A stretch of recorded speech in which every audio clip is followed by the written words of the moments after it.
Howdy do, ladies and gentlemen. Toys for Bob. I'm gonna turn up my TV here. Not that that's gonna matter to you. But today we are starting up Spyro 1. Just being sure the sound was working on the thing, but yeah, here we go. Spyro Reignited Trilogy. I asked people on, well, Instagram if they wanted to, which one of these should start up first, this or Crash Bandicoot Insane Trilogy, and more people voted on this. So yeah, I will have to change the batteries in my controller here soon, but you know, yeah, I accept. I can't play it unless I accept, so the contracts and the such. Alright.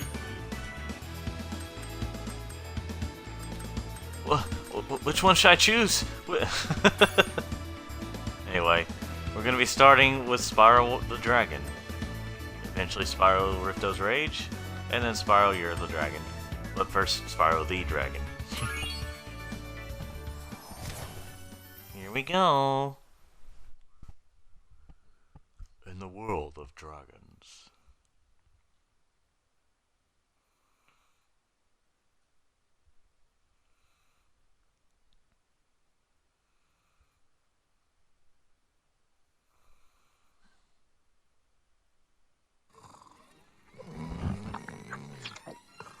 Okay, rolling. It's been peaceful here in the Five Worlds, or is it 6? For a dragon's age, we now have 12,000 treasure, or is it 14,000? What about this Ganasty Ganok character? Now, I understand he's found a magic spell to turn gems into warriors for his cause. I'll take that question. Nasty Nork is a simple creature. Simple? He has been contained in a remote world and is no threat to the Dragon Kingdom. No threat? Besides, he is ugly. Ugly? That does it!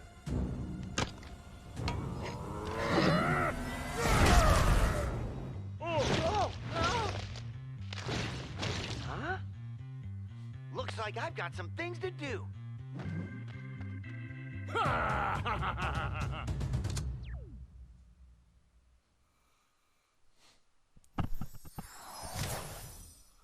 Ganasty Ganork.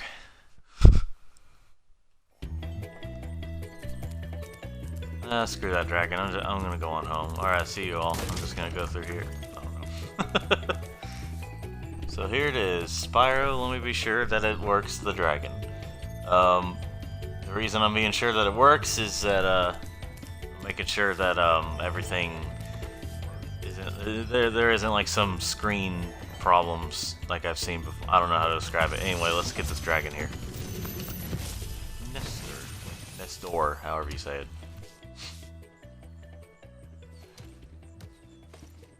Thank you for releasing me, Spyro. Free 10 dragons in the artisan world, then find the balloonist. He'll transport you to the next world. What about Nasty Nork? I'm going after him. Find dragons first. That's all I can tell you.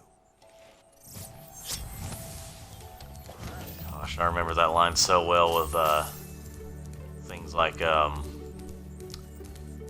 shoot, well, the original. Something about using the right trigger to chase down the bad guys is something about it just feels right.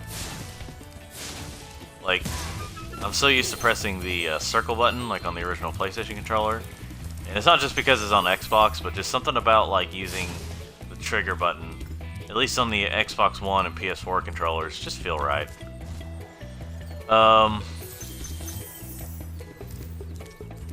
So this could potentially, you may potentially be seeing the power of the Xbox One at work here. Something about it looks a little nicer than I'm usually used to. I don't know. just, well, you know. Anyway, so we tuck and roll.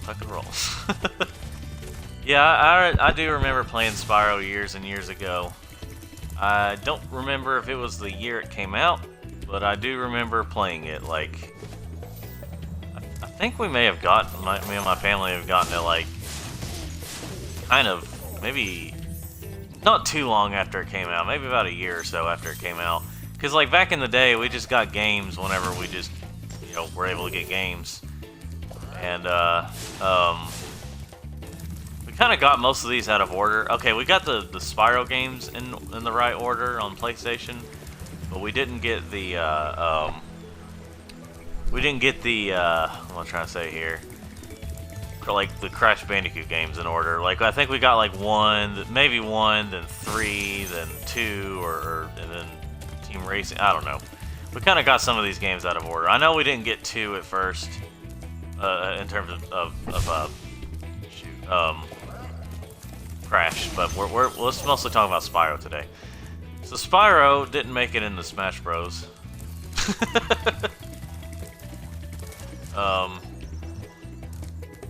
But anyway, we all know that story. Sora was the final Smash Bros. Ultimate DLC character, which is fine. Like I said, not would have been my choice, but you know, I know a lot of people are happy. And Sora's not a bad character. He's a pretty good fit, and well, let's try to be grateful for it, because they obviously went through a lot of contracts and whatever all they went through to get Sora into Smash Bros. Let's go talk to this dragon now.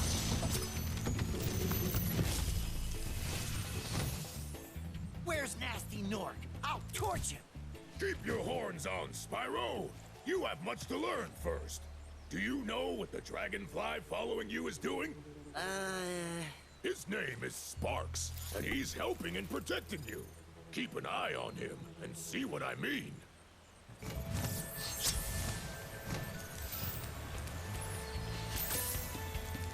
Hi, Spyro. So if you can also do that. If you in this game, they actually added voices to whenever they're just in text. Originally in the PS1 version, if you talk to the fairy, if you like talk to these fairies, or if you talk to the balloonist in the original one, they only speak through subtitles. In this one, it's more than that. And there we go. I'm not going there just yet. Oh, got an achievement. Let's see how it looks on the screen here. I don't see the achievement on the screen, on the thing, but I was paying attention to my phone there. That's where I've got the, you know, how it looks. So I guess achievements won't appear for you all, but that's alright. I mean, Xbox One achievements, not a big deal.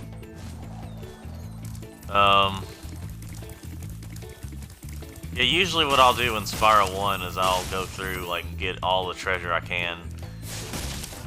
Let's see here.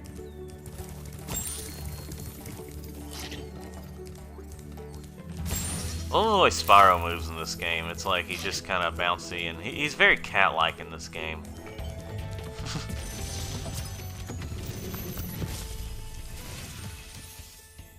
Cool flash. Do that again. The artisan's boss is through a portal in the dragon mouth, but you are not yet ready, Spyro. First, you must complete one of the other artisan lands. Gosh, this game looks pretty.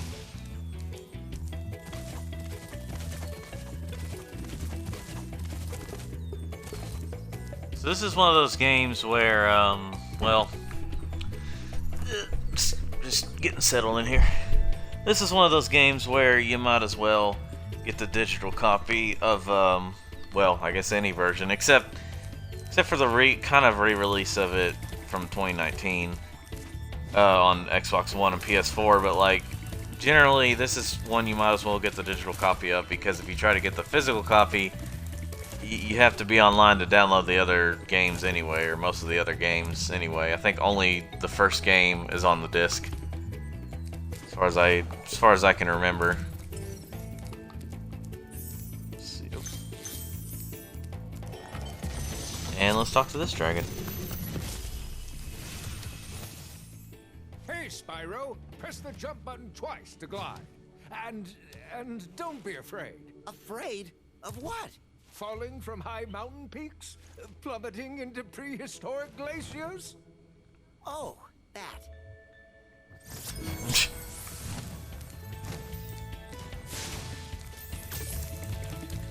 So, let's see, this game, what am I gonna talk about with this game? Oh yeah, so, this game, way back in the day, it took me and my family, well, my brother and stuff, to, like, a long time to figure out what to do. I mean, like we've always gotten to, like, Nasty Nork eventually, but we were dumb kids and never, like, collected every gem and every dragon and all that stuff. So, eventually, like, when we were older, or, like, I want to say my brother finished it first. And he finished it when he was like, I don't remember what age, but like either I was still in elementary school or my first year of middle school. I think he was in middle school, and then like eventually he found everything, and then finally completed the game many years later after we've owned it for a while, which I actually still have the copy that we got years ago. We only have greatest hits copies of all the games, but luckily we have that also includes Spyro 3, which I'll probably may get more into whenever I play that game on here. But basically, if you're gonna get the original version of the game of the Spyro 3, get the greatest hits copy. But anyway, so yeah, he beat it. It took us a long time to figure all that out. And then one day, I can't remember if it was like, I can't remember exactly what day, but it was like, I was in 7th grade. And then like suddenly, I decided to start playing this game one day. And I was like, I'm probably not going to finish it. I just want to have fun while I'm playing it and stuff. And then I beat it the day I picked it up. And, that was interesting. Oh, there it is. There we go. I completed the level. Chucky Fenster. Anyway, so yeah, I beat the game the day I picked it up. And I am going to be looking at the skill points. Reached a trick. Okay, so in this game, normally I go through and try and get everything while I'm in the world and stuff. I think for this this playthrough, I'm probably not gonna do that, or I may separate it as a we'll see. Let's see here.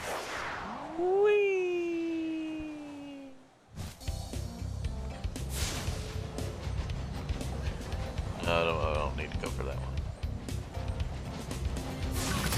Now this is one of those levels where it's kind of like, either I'm good at it or not. At that time I wasn't.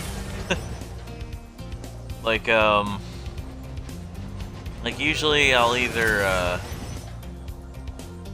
be so good I can finish this really quickly in one go and stuff, or I kind of struggle a little bit and have to start over sometimes. I get the feeling it's possible I may have to start over, but we'll see what happens here.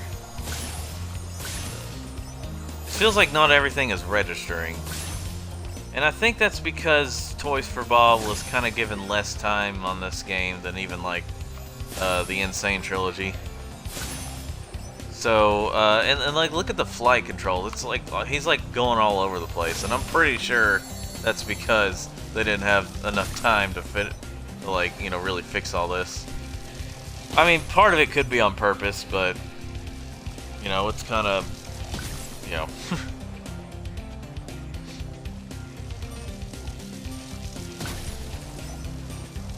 Ooh.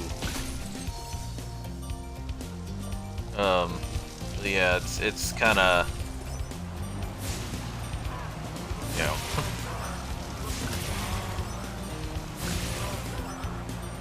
Basically, I'm trying to concentrate and play at the same time, or trying to talk and play at the same time, and it can be hard to do.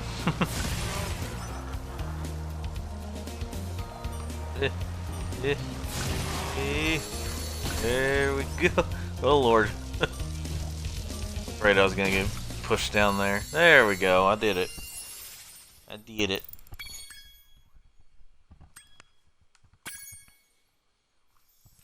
But yeah, any skill points, and like, I'm gonna be completing the main thing, like getting all the collectibles and stuff. But I won't be trying to get all the achievements and all the, I like how you can do this. I won't be getting all the achievements and all the skill points, at least in this playthrough. Like, I may either save. Okay, so what I'm thinking, what I just started thinking was, I may either finish this, get all the stuff, the rest of the stuff, in like a separate stream, like after playing all the games and just finishing everything up, or I may just, or I may wait till I beat this game and then finish it, and then, you know, finish it up in an extra stream or something. But that's something I'm thinking about. We'll see when we get there, if and when. But yes, I do plan on playing through all of the,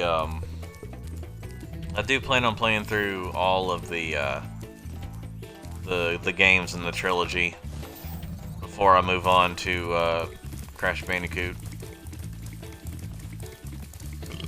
Let's see.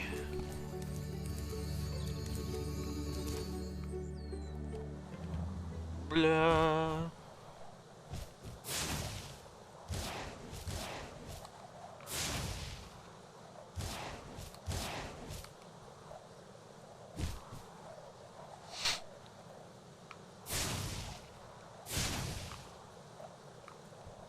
A little something to do while you're waiting for the kind of long loading times. I think apparently the Xbox Series X load time for this game is really quick.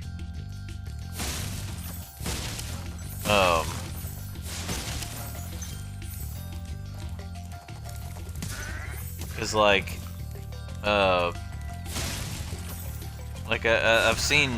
I've seen it compared to the PS5, to playing this on PS5, and it's a little quicker on the Xbox Series X. So I've heard that like the most recommended version of playing this game on a next-gen system is on the Series X.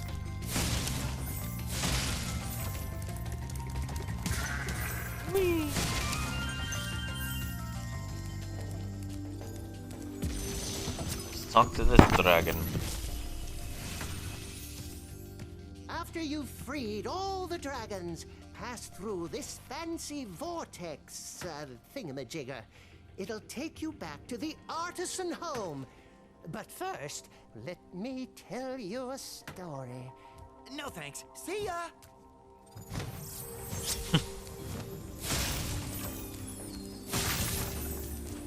If I wanted to, I could just put in cheats to, well, hopefully nothing that would affect my, playthrough, but, like, if I wanted to put in cheats, I could. Well, not playthrough, but, like, getting achievements at all. Whatever I said. But anyway, going back to this game's development, so Crash,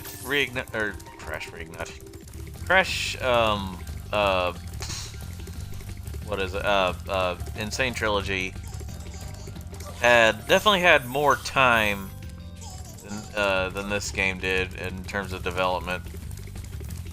Like now, only so few people worked on on the Crash one, and I'm not exactly sure who all work, you know, how many people worked on this one.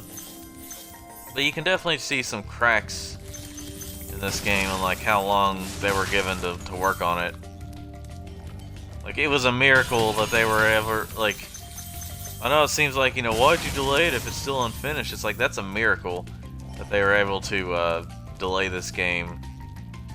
And you know, just imagine how it would have been if they had released it on the date that they were supposed to originally. When you free a dragon or step on one of their platforms, you're saving your progress. That could be useful if you run into trouble. Not that you ever run into trouble, Spyro. I'm running in trouble all the time.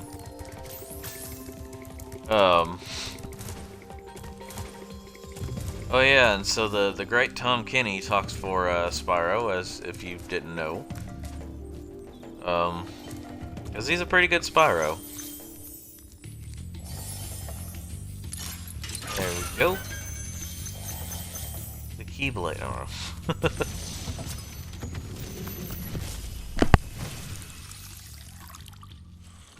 Watch the dragonfly, Spyro. His color indicates his power. When he eats butterflies, he stays strong, like me. Sure. Like in the original version, how he's just like, it just stretches, and so he's like, he's so strong, like me. Sure. I don't know, it's just funny. But I do like how this game gives every dragon a unique design. Is like, obviously this is understandable, but in the original version, they only had so few designs that they kind of reused, and the only difference is they might have like recolored them and stuff time to time. And a majority of them only say thank you for releasing me, which they still kind of do in this game as well, but you know. But yeah, that's probably would take a while just to come up with unique things to say for every single dragon. So I imagine, you know. But yeah, Spyro's always played second fiddle to Crash in terms of popularity. Well, in terms of some things, but like when it comes to like some people I know are really obsessed with Spyro. It's like, screw Crash, I want Spyro, you know, that kind of stuff.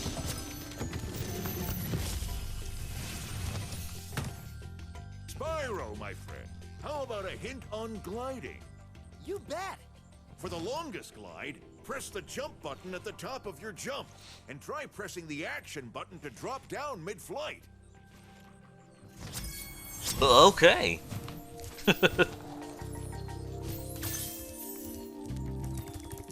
Yeah, I'm not sure why they didn't give him the hover in this game. Maybe it would have made things too... I don't know, maybe you could break the game too easily. And luckily, thankfully, they gave Sparks a, they gave Sparks the ability to, like he does in Spyro 2 and eventually Spyro 3, where you can, sorry, I keep hitting my mic there. Chase down a thief with the egg. Anyway, but like where you get the ability to, give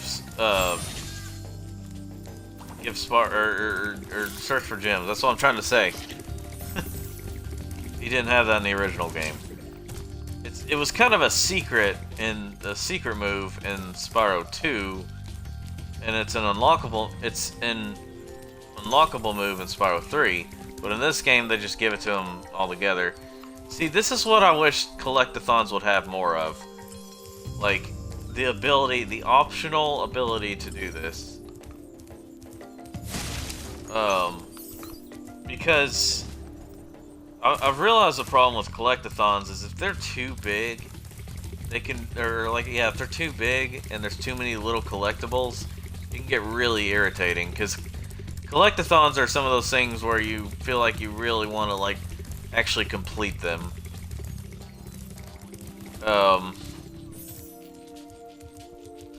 Like, I feel like Banjo-Kazooie is, like, the biggest, I mean, given the way, like, how big Banjo is, how fast he moves and all that stuff, given all that stuff, I feel like Banjo-Kazooie is, like, the biggest and the perfect size for, like, how a collectathon should be. Let's see. Sparks, help me out here. Let's see. I'm assuming he's pointing over here. But yeah, collectathons should be not massive unless they plan on giving you some help with certain moves and stuff. Because if they're too big, and you know what I mean, get really annoying to deal with. Did I complete it? Well, yes, I did. But yeah, there's some kind of like little tulip or whatever around here, and it usually takes me a long time to find it. And I do not remember where it's. I think it's somewhere around here-ish. I'll take a little sweep around here and see if I can find it. And if I can, I'm just gonna move on. For now, I mean, eventually I may come back to it. And, you know, like I said, just try to search for it then. But not too whatever it is, it's some kind of flower or plant of some kind, and I can't find it right now. But unless it's up there somewhere. But oh well, I'm just gonna get going. Gonna save that for another time. I know I've been doing these, like, probably when a lot of people are working, at least in my time zone. Or just, in general, just don't have time to watch these. Well, normally, like, if you watch my Portal 2 playthrough, my second one, I was eventually interrupted and stuff, and I feel like I'd be interrupted, like, unintentionally, but like I feel like I'd be interrupted a lot if I tried to play these during the afternoon, or the evening and stuff in my time zone. If I tried doing that, I feel like I would, you know, it wouldn't be as fun. I'd have to keep stopping for, not like I don't stop at all for things, but you know. But that's also partially why I also upload these to YouTube, so that, you know, whoever missed these can, you know, can watch these, you know, later on. But if you want to watch it while I'm doing it live, just look at your time zone and see what time it is in your place, where it's like 12 or 1 something for me. I think in California right now it's like 7 something, 7 or 8 something. Well, yeah, 7 or 8 something. I believe 7 something, because like, California, like I live in Tennessee, so my time zone is like Eastern Daylight Time or whatever it's called. I like all the details here. Like this one's like filled with books, and I think this is the one that's like filled with books and stuff. They really give life into these in this version of the game. Oh, it's you. I wasn't sure if you'd escaped those annoying little creatures. Of course they wouldn't bother me, but here's a hint. Their metal armor is fireproof, but a charge attack will take care of them. So, and what I mean by that is, like, whenever I say give it life and stuff, I mean, like, not that the original didn't have life, but like, obviously there wasn't as many details. But that's understandable. It was the PS1. So, playing these, of course they're gonna look better. I don't know if you could say that these look like they really push the power of the system they're on, in terms of this one. But like, you know. And there's another achievement. Again, I don't know if you're going to see it. I'm just watching just to be sure. No. I guess not. I don't know if there's an option to show it, but it doesn't really matter. I got the achievement. Whatever the case. I'm blabbing about it.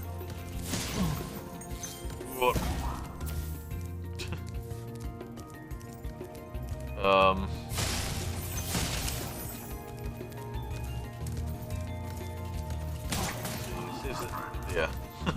That's what they do. Yay! Oh shoot. There we go. I didn't know what was going on there. Yeah, books with candles right next to them. These must be fire retardant books. Whatever, however you say that name. What am I trying to say here? Yeah, the candles. They are, yeah. And that is a real term, in case anyone's thinking I'm insensitive. That is a real thing. Like whenever you put on a parachute, it's to retard your fall. You know.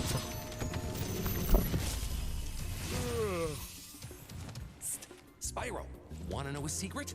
Use the action button when you want to zoom in and look around. Oh, your secret's safe with me. I always say action like it's just like you're just supposed to know what that means. There we go.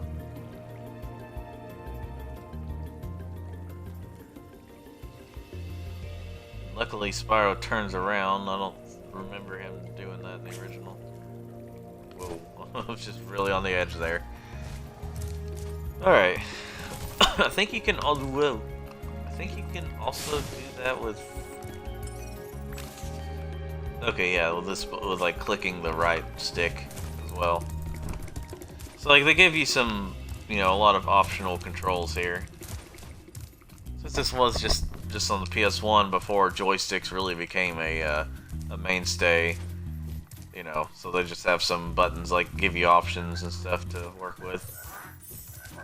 But yeah, these are the fact that they were given less time for games that are arguably bigger than Spyro or than Crash. I mean, they are bigger, but you know, it's just the fact that like they did that is just like, well.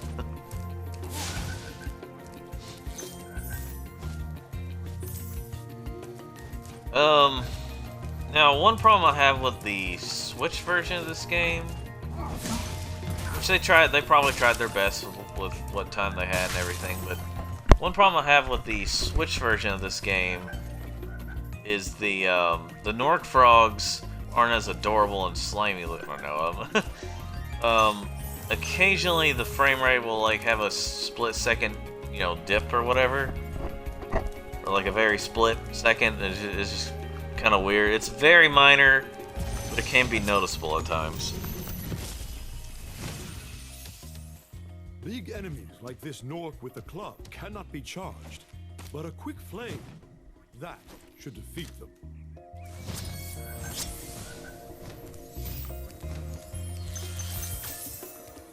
Gonna collect the gems. I'm not sure exactly how far I'll be getting. Oh yeah, I forgot to use the key. Only gonna give me 10 gems. Unless this has more than 100. So I'm not sure exactly how long or like how many worlds I'll be going to in this game. But you know, we'll see. I mean, I'm not saying I'm gonna be able to play through the entire thing in one go. But I don't know, maybe, but we'll see. There's like 6 worlds, I think. Let's see, there's this one, the next one. Yeah, there's 6 worlds. 6 worlds, like 6 sets of levels, I guess you could say. Let's see. Yeah, if you get enough of these, you'll get an extra life. I would put in a cheat to give me like 99 lives, but, or you know, like 99 extra lives. But it feels a little more rewarding just to collect them as you go. But also I don't know again if it would affect my getting of achievements or not.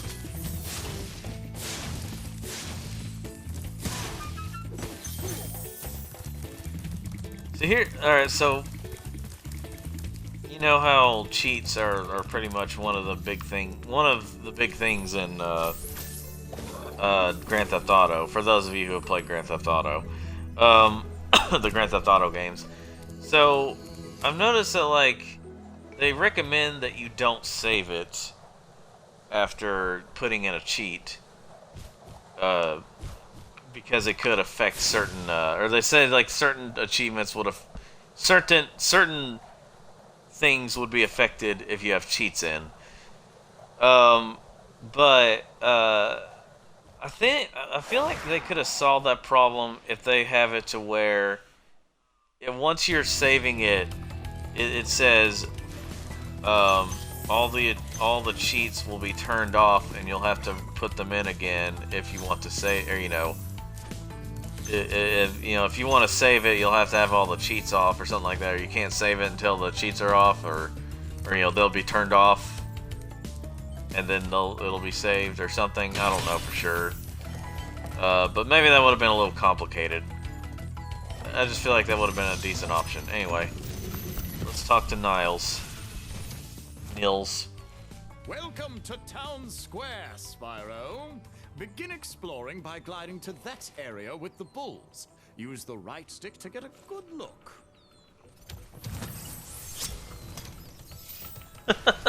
I just love like looking at some of the stuff they do whenever they're disappearing, and like in that one he like accidentally knocked over his painting.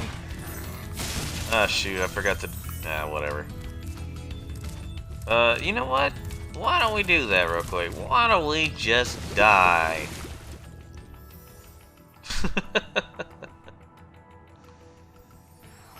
Now, I'm not sure how much faster the loading is on the Oh, well.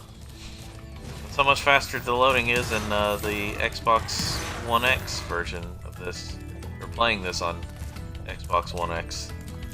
So I know there's like an achievement or something you get for putting all the bulls on their horns and stuff.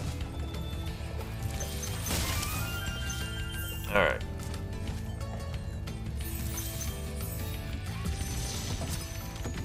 We'll talk to Devlin? Thanks, Spyro. I had the worst itch on the tip of my wing. Did you know that you get your longest glides by pressing the jump button at the very top of your jump?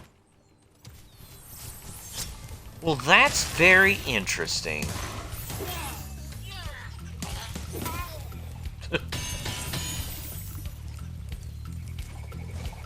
It's like I've noticed that, like, I mean, this has been talked about before. Next gen game systems, well, the next gen after like these systems, after the PS3 and 360 and stuff. One thing I've noticed is that they really didn't feel like the next gen game systems. Like, they look better, sort of. First, let's hear what Alvar has to say. Spyro, did you see a man dressed in blue running around here? He's a thief, and he's stolen a dragon egg. You've got to track him down and get that egg. Run, run! I'm getting a little winded. Also notice there's like not really any female dragons. Like, I think they explained it in the I think they explained it in like the booklet for this game, or in the third game. I don't remember which one, but they explained something. But yeah, they had no female dragons. That's weird. Like, on it, actually in this game alone, they don't have any female dragon or any females at all. Just about. Like they have, let's see. Like the only females are the fairies, and maybe some of the enemies. I don't remember for sure, but like maybe some of the enemies. But other than that, no females in this game.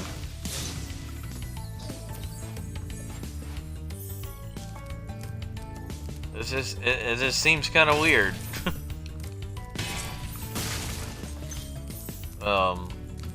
Let's see. I mean, this is still kind of at a time when some of these games were still appealing more to boys. I mean, like I think I've talked about this before, but games appealed more to boys at the time because there was a. I may have talked about this during my during a Let's Play and not a stream, but first let's hear what Thor has to say. Thank you for releasing me, Spyro. You can always check your progress by accessing the guidebook through the pause menu. See, that's the only thing they really added, not just changed, but like actually added there, was like in this game, out of what the dragons say, out of the ones that like say thank you for releasing me and stuff. They gave them, like, you know, because you have that option in this game, so they're like, okay, we'll just use a random dragon to tell you that because they tell you info anyway. A lot of them do. But yeah, excuse me, I'm just checking something real quick. Oh, hey. Anyway, so yeah, well, oh yeah. Let me backtrack here. The reason video games appealed more to boys back in like the 80s and 90s and stuff.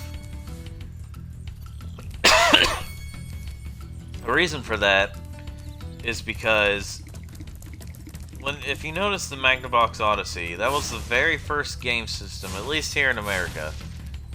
It was the very first home game console that wasn't in the arcades. Well, one thing you might have noticed is that if you look at the boxes and like the artwork and stuff for those games, or for the you know, for the Magnavox and stuff, you notice that they have a whole family because they didn't really know how exactly to market the video games at first and who all would, you know, be into it more.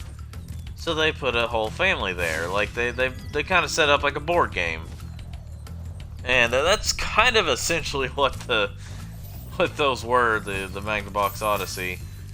But it was kind of weird, but anyway, like that's like one of the most primitive video game things you could do. Anyway, so I did get 100. Yeah, I did get 100%. It showed it to me. But like eventually, as they were releasing video games, it was more guys and boys in general that played them more. So when they saw that, they thought, okay, let's market our stuff more to boys because they play games more, apparently. Now, the reason Pac-Man was made was to appeal to women, as well as men, of course. But like, because so many were like focused on shooting stuff, and that's something that at the time seemed to appeal more to guys. you know, the person who made Pac-Man wanted it to appeal to girls as well. And then because it got so popular, they followed up the game with a sequel starring Miss Pac-Man, which is one of the earliest female protagonists in video games, if not the earliest. So yeah, there was that. But basically, they appealed more. Altogether, video games appealed more to guys. So that's what they tried to appeal to more to get that market more. Not that they didn't ever try to appeal to girls at all. It's just the problem is the ones they made specifically for girls, a lot of them sucked. Like, I'm not just saying because they appealed to girls. I'm just saying it's because they. I feel like something got in my mouth there. It's because they just like you got Barbie games and stuff, and it feels like they just put very minimal effort into those games. And you know, but I think that's part of why you don't really see a lot of girls in this game and like a lot of females in this game. Hi, Spyro. Let's hear this dragon again. Something slightly different happens when you talk to Argus this time. Cool flash. Do that again. The artisan's boss is through a portal behind me. You can challenge him now, if you feel you are ready. So yeah, if you don't complete a level first, he'll say what he said earlier. But if you complete a level first, he'll say that instead.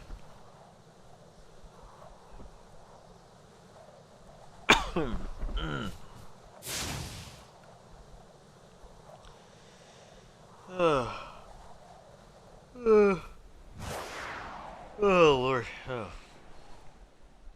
Kind of woke up early for when I went to sleep last night compared to when I went to sleep last night. Now normally I don't like attacking enemy dogs. I just gotta tell myself it's a video game. That's what I gotta tell myself. There we go. I think there's like a achievement or something for getting through this without dying. Or something. I could be wrong on that. And I remember in the PS1 version, I would always fly down there. And like there was always a little area somewhere around there where you could just stand on the water. It was like, you know. Alright. Oh. Yeah, okay, so in terms of speedrunning Spyro games, this is probably the best one to do it because there's absolutely zero backtracking, and you can complete the levels as you go into them. Like there's no oh, excuse me. Pardon me.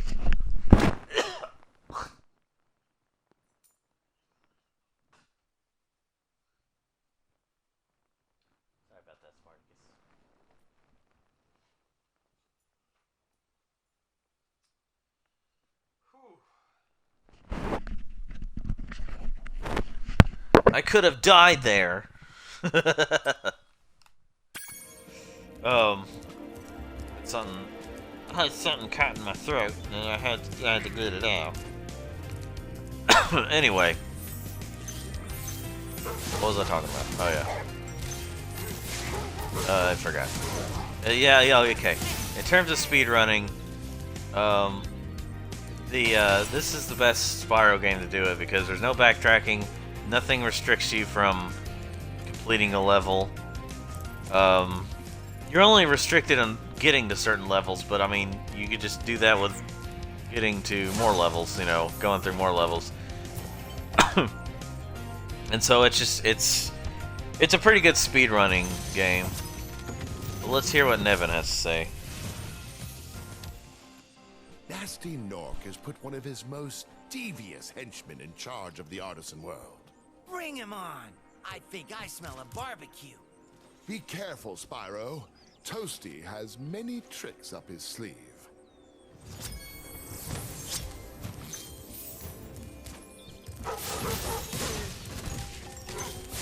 Yeah, the bosses in this game are really pathetic, if you can even call them bosses.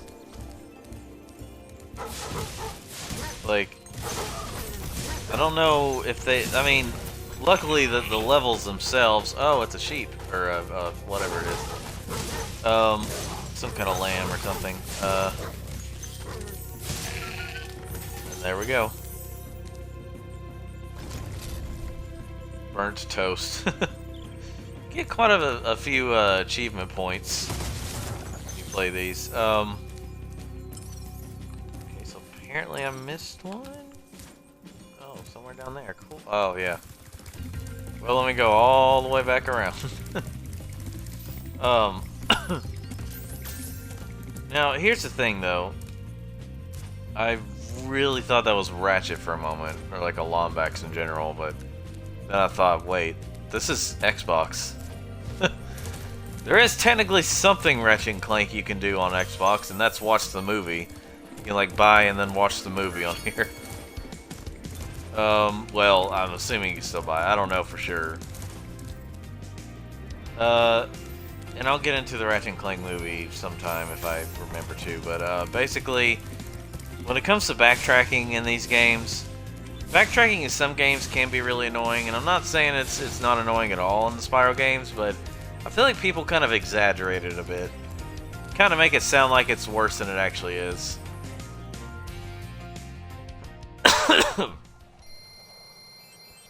Because, like, backtracking in Spyro 2, again, it gets a little annoying, but it's not like it's just so horrible.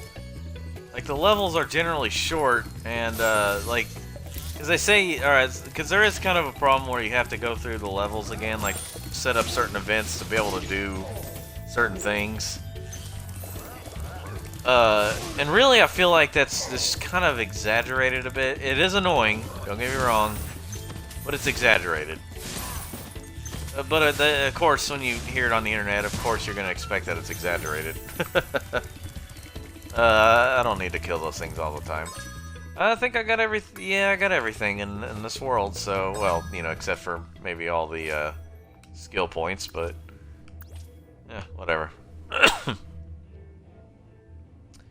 Peacekeepers. Oh yeah, yeah. Well, there was only one skill point I was missing. But let's see. What do you have to say? Wow, I see you've been busy rescuing dragons, Spyro. You may travel to the Peacekeeper's world if you like. Are you ready to go? Hop on, Spyro. I'm not really sure why the default is not going to there. Well, I kind of understand it, but at the same time, like, I wasn't paying attention that much, and I just press A, and then we just stay here. Anyway, I'm gonna complain about it. I'm gonna take off a lot of points. I hate it. Worst game. I don't know. But yeah, Spyro. Let's see. Spyro 2 isn't like. Spyro 2 has some problems with backtracking, but it's not that bad. Honestly, they're almost on the same level as Spyro 3's backtracking, which some people say is very improved, but I have some things to say about Spyro 3 when we get there. Fightin'. Welcome to Peacekeepers. Look how our treasure has been stolen and turned against us. Please, recover our treasure, Spyro. Collect treasure. Got it. I think I've already been doing through the game. Got it.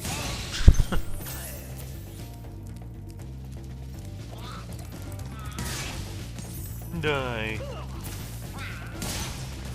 Die. Is this canon? Oh, I think I make that joke all the time. Die. Die. There we go.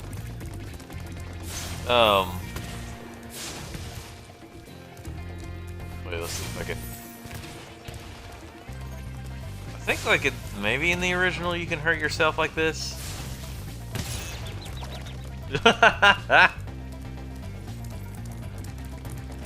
Well, yeah, well, we know for sure you can hurt yourself here. Let's see here. Let's see. So going to the Ratchet and Clank movie, since we are playing Spyro, and Spyro was originally made by the Insomniac Games, who makes Ratchet and Clank, still.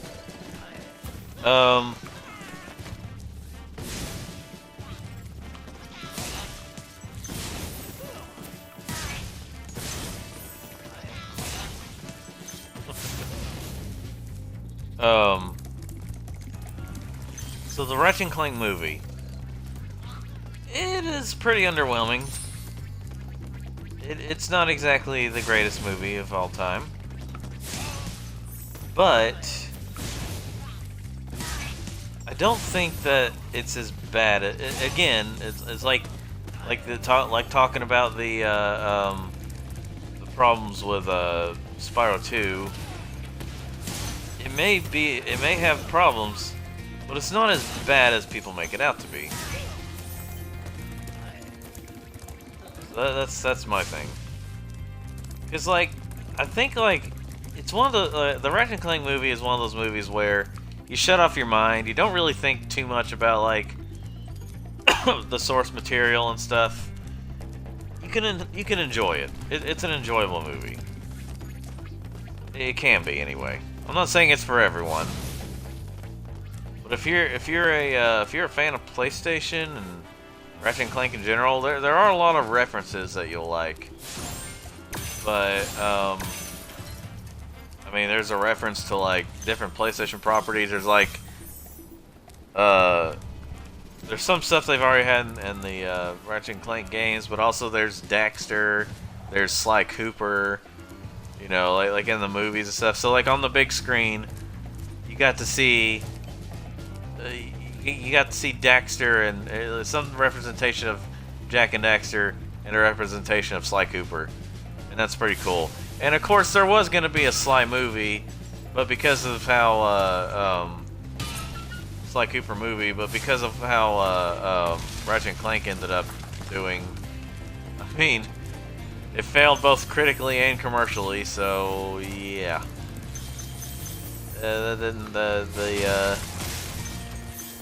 Yeah. Here's the thing. The game that's based on Ratchet and Clank movie, but also kind of a remake of the original game, it may have been technically better than the movie. But I really hate how the game ended up. By the way, yes, Invisible Rock or something here. I can't remember if they actually fixed that in the Switch version or not, but anyway. So let's talk about it after. Let's talk more about Ratchet and Clank after Magnus tells us something. Hey, Spyro. Sparks the Dragonfly has been doing a good job protecting you. Make sure to keep him strong by feeding him lots of butterfly.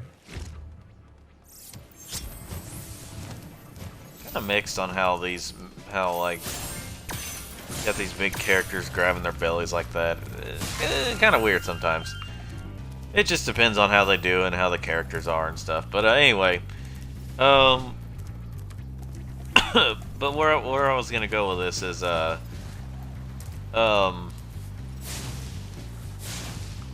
Ratchet and Clank movie, like the game based on the movie, well, it's really not a bad game. It's really disappointing how it turned out, because it shows like just how Ratchet and Clank's humor and stuff has changed, and also like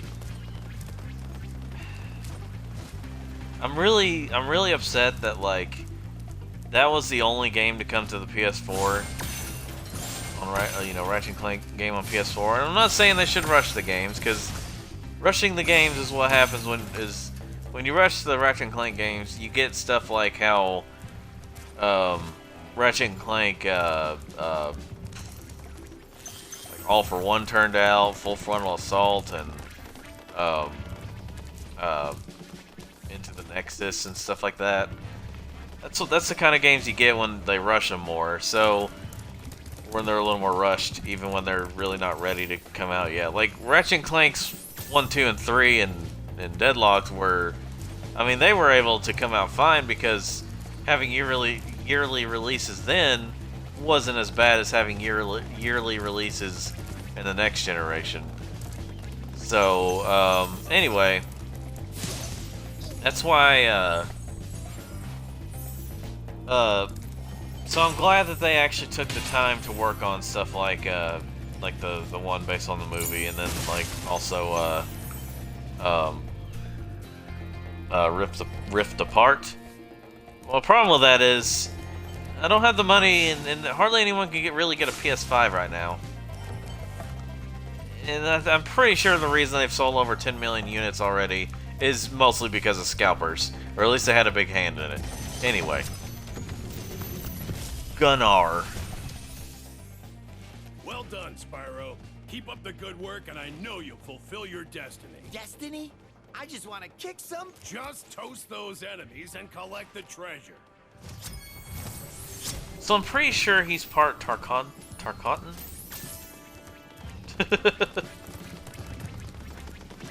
I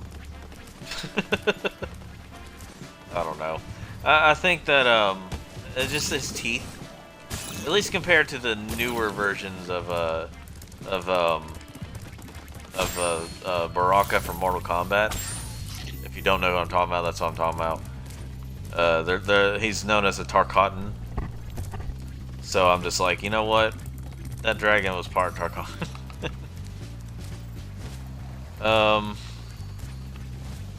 Anyway, yeah, like scalpers definitely have a big hand in like why the PS5 has already sold so well. Whether PlayStation wants to admit it or not, that is a big part of it. While scalpers are technically not doing anything wrong in terms of like legal stuff, they're technically not doing anything wrong. I mean, unless they're actually stealing them. Scalpers are like basically like I mean, you've had scalpers for years, obviously, but like I said, while they're technically not doing anything wrong, it's very scummy. Morally, it's wrong because that means that like they'll grab them all up and then sell them for a higher price because they're rare right now, because of the chip shortage, because of things I'm not going to be getting into right now. It's just not worth getting into right now. Anyway,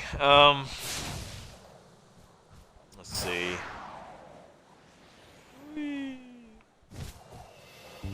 I always try to get these out of the way. This probably doesn't sound as good. I mean, I don't really like the flight stages are okay to me. They just kind of have issues, especially in the Reignited Trilogy, because, well, you know. Going back to Spyro games, I've tried so many of the Spyro games after the original PlayStation Trilogy, and unlike Crash, there's hardly any Spyro games I'm able to get into that's after the original PlayStation Trilogy. Like, everyone there's a lot of people that talk about how good what do you call it, what is the name of it? A Hero's Tale is Spyro Hero's Tale. Like, they talk about how good that game is. Now, there are some people that criticize it, don't get me wrong, but like, I've heard some people say how good it is, and I'm just like, I don't know, this isn't very fun to me. It's technically better than it's technically better than Spyro Enter the Dragonfly. That was hot garbage. But I don't know. I tried A Hero's Tale and I just couldn't get into it. Like I really could. Partially because I kept getting lost, but also just like I just didn't like the structure of it, and I just didn't enjoy it as much. It kind of had a similar problem to a problem I had with the PS2 version of Rayman 2. But anyway, yeah, Spyro after the PS1 days was just very downhill. It kind of, for me personally, it kind of went up more whenever first Spyro Legend of Spyro game came out, A New Beginning.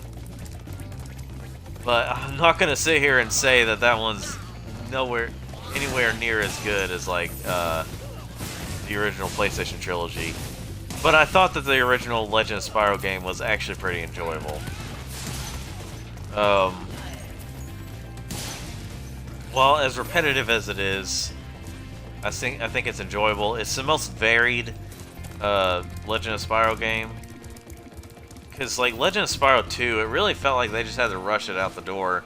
Or they focused too much on one side and then like, oh shoot, we don't have enough time to work on the other stuff, so a majority of Legend of Spyro Eternal Night is being amongst the pirates, and that like there's literally like 3 or 4. I want to say there's like 3 or 4 levels altogether. Now there was only like 6 or like 5 or 6 levels in the original Legend of Spyro, but the levels last a long time, so that's kind of where it comes. That's where all the time goes to. Anyway, let's start over this way. Start in this level over here. But yeah, Dry Canyon. I liked the Legend of Spyro series. I just definitely would say that the original one is the best one. The second one, okay, there are worse games than the second one, but the second one definitely has issues. The third one, at first, it's a really awesome idea, but it gets to a point where you're just wanting to be done with it. Like, that's how I felt whenever I was finishing it. I was like, I just want to be done with it.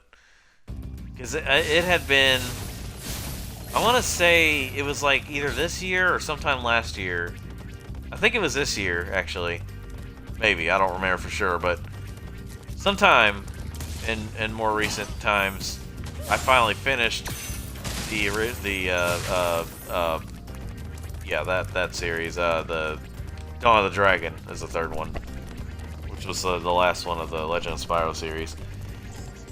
I finally finished it, and I felt like finally, instead of feeling a satisfying ending, I was just like satisfied that it was finally over, which is something that's not very good when playing a game or especially when watching a movie. But yeah, when playing a game, you don't want to get that feeling of finally it's over, instead of oh man, it's so satisfying, I want to play more.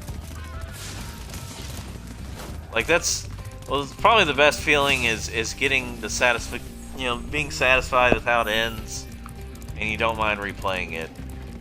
The second best is wanting to play more after it's over. It depends on how you look at it. But yeah, you don't want to be like, finally it's over. That type of feeling.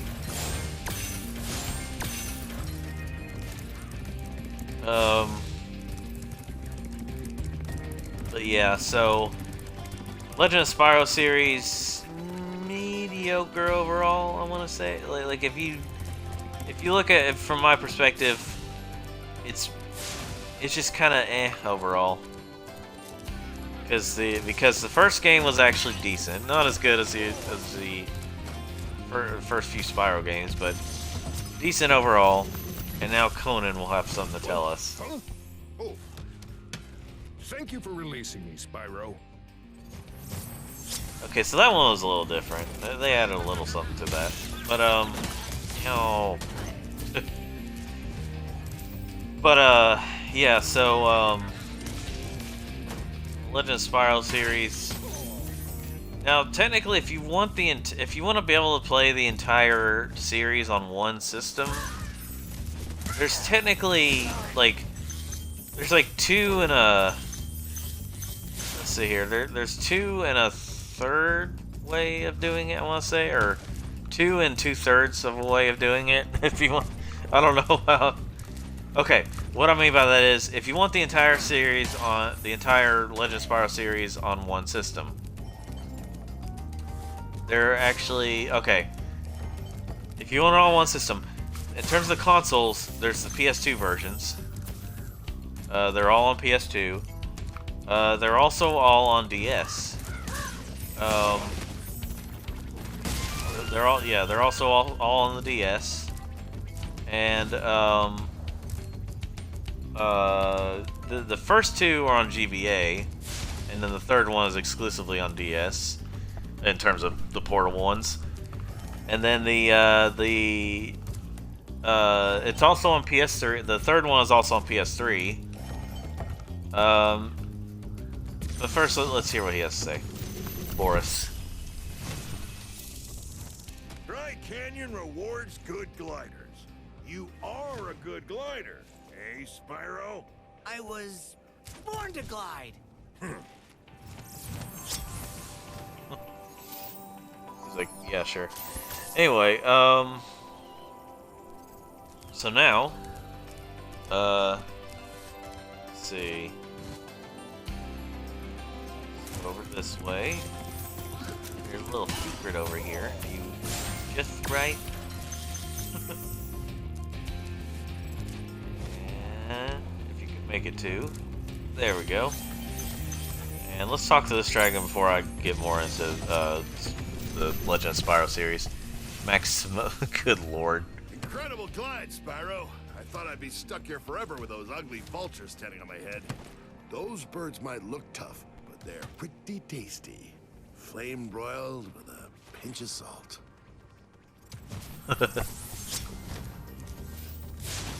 I feel like I want to give some of these dragons a hug. Anyway, but anyway, so going back to the Legend of Spyro things, so if you want to get the entire, okay, so let's recap. If you want to get the entire series, the entire Legend of Spyro series on one system, you have your two options are PS2 and DS, which I would highly recommend getting them all. If you were going to get them all, I'd say PS2, the console versions, because portable versions aren't exactly the best. I know that like this is a complete contrast to okay, where the console versions, where the second one is the worst one and the other two are better than it. It's the other way around when it comes to the portable versions. Because the GBA and the DS versions of Eternal Night are actually decent games, whereas the other ones are, yeah, you know. Anyway, but your other options are when it comes to getting the series. The first Legend of Spyro is on GameCube, and the other two are on Wii. But if you have a Wii and not a Wii U, technically the you could play all the Legend of Spyros on your Wii, because, you know, like I said, as long as you have a GameCube controller and a GameCube memory card, you can play through the well, at least the controller, but it's highly recommended that you have the memory card. You have the entire series on the Wii. The 360, or the Xbox and the 360, well, you got the first one on the first Xbox, and then the third one on the 360. If you want to play through the second one and understand what happened, you have to have it on one of the competitors. I'll talk more about that here in a bit. Ivor. however you say it. Is that you, Spyro? Are you the young dragon I've been hearing so much about? Ever since you were a wee puff of smoke, we've known, You've known... I forget.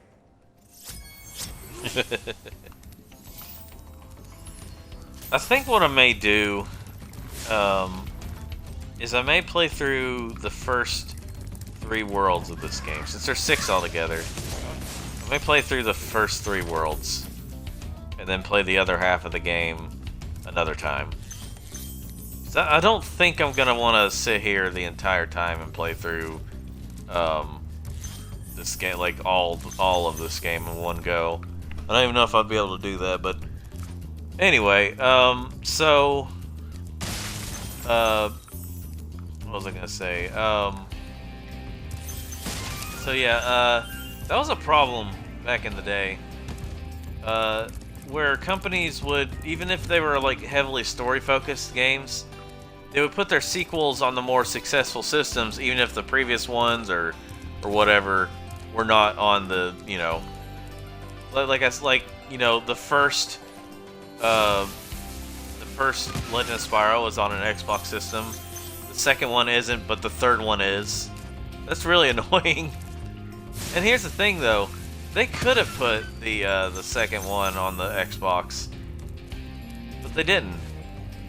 Maybe it could now. There could be a case where you read about it and oh my gosh, that's one of the problems that they really should have put more time in this game in the oven. Anyway, reigniting. But yeah, like there's a problem where like Spyro, the second Legend of Spyro, like there. Okay, excuse me. There could have been a case where like the second one was like delayed for some reason on the original Xbox, but then like was canceled because the game didn't do as well or something on the other systems. So that could have been the case, and then they just took their chances with the third one and put it on the 360. I don't know that for sure, but that may be the case.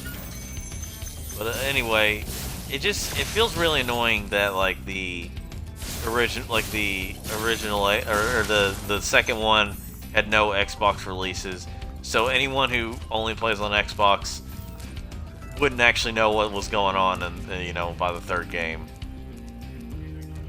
Now, luckily, this is a minor thing, but luckily they didn't call them by numbers. They didn't call it like Legend of Spyro 1 through 3, and you know, so then like Xbox players would be really confused by the title, you know. Now, when you do play the original, or whenever you do play Legend of Spyro, the Dawn of the Dragon, the third one, it's really not. You can kind of play it without playing the others, so it doesn't matter too much. But there's still some story elements that would not make much sense if you know, don't do it. But yeah, regardless, the best one is the first Legend of Spyro. The first one, like how I would rank them from worst to best, would be Eternal Night, then Dawn of the Dragon, and then a New Beginning.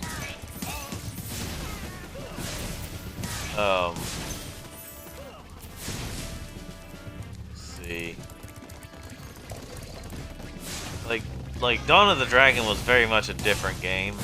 It still had some elements of the other Legend of Spyro games, but Dawn of the Dragon was definitely different. And I really love the idea of what they were doing. But here's one thing that I feel like they kind of killed it with. I understand that co-op gameplay and stuff was getting a little big at the time, but I feel like they shouldn't have done that for that game, because I'm not saying the game would have been flawless without co-op, would have been more focused and stuff, but I do feel like it would have been a little more focused had they just had single player and not co-op. Because I feel like that kind of hindered what, you know, happened with like some of the issues they had. And I mean, it was a very different game, but it still came out like the year after Eternal Night. It was still one of those yearly releases. Let's see.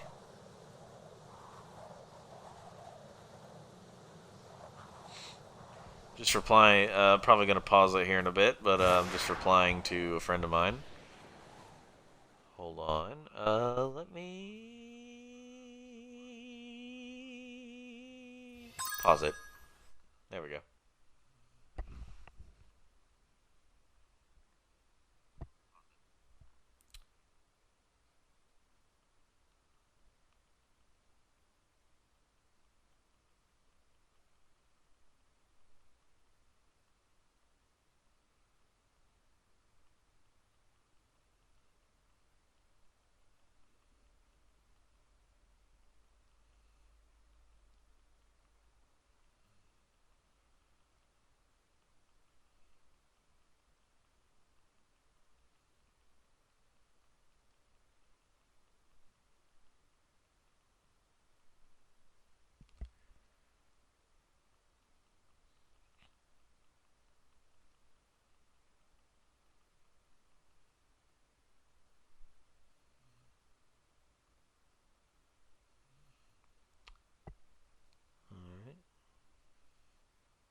Oh yeah, let me go back to. Okay. Anyway, so now we're back.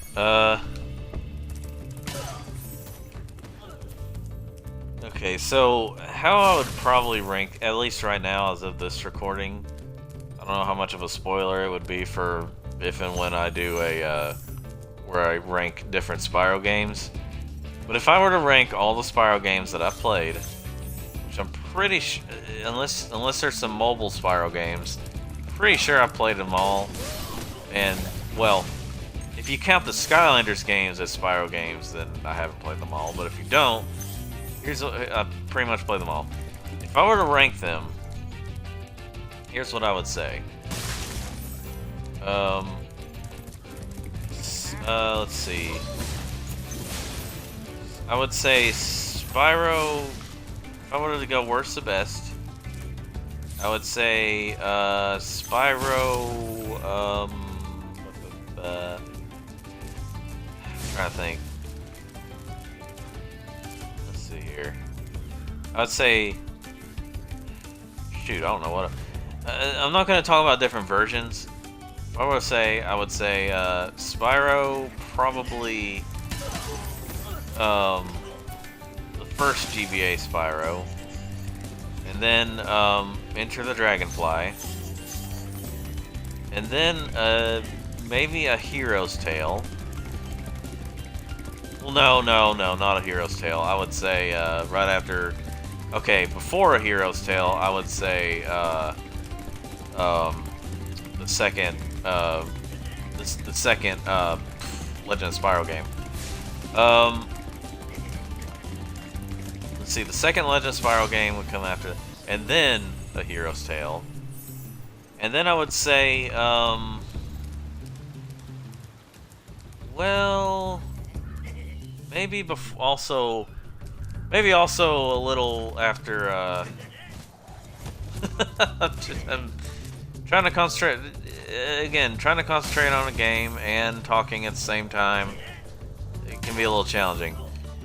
It would go the first GBA Spyro, then let's see, then Enter the Dragonfly, then Legend of Eternal Night, and then the DS Spyro game, like the one that's exclusive to DS, and then a Hero's Tale, and then I guess Dawn of the Dragon.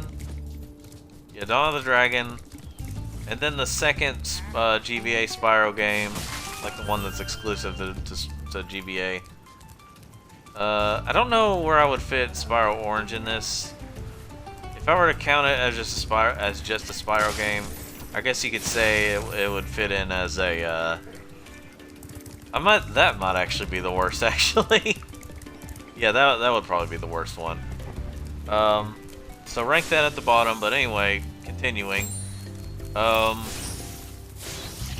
Then I would go with Spyro. Let's see, Dawn of the Dragon, and then I think.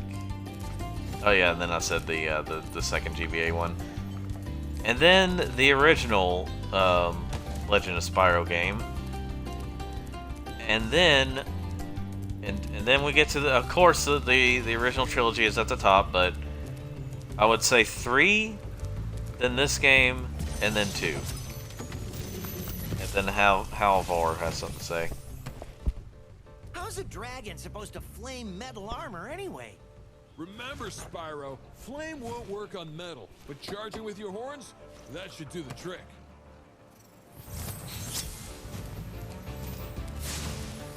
Can't die. Anyway, so yeah, that's pretty much the order, if you can remember what all I said. Lord knows I already forgot myself, but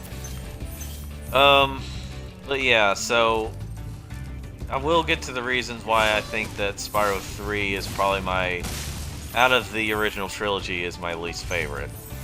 Not at all that I think it's bad.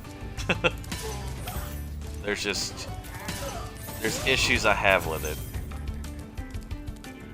And there's a reason that the second game is my favorite. But this one, the original Spyro, is definitely a close set. Well,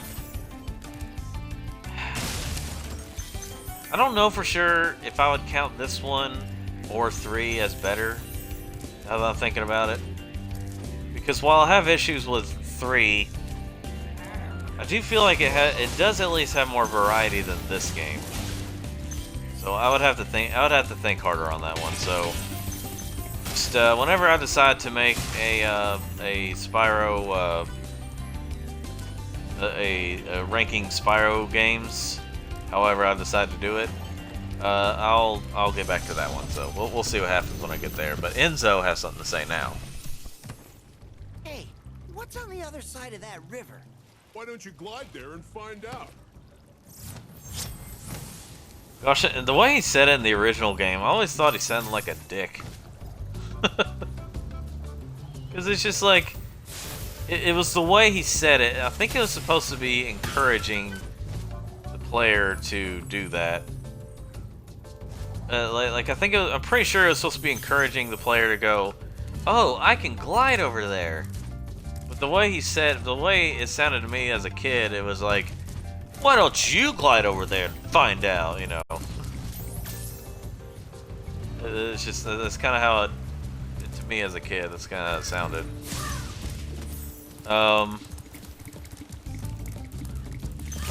But anyway, yeah. So I like the Spyro games. Not as much as Crash. It just depends on my mood.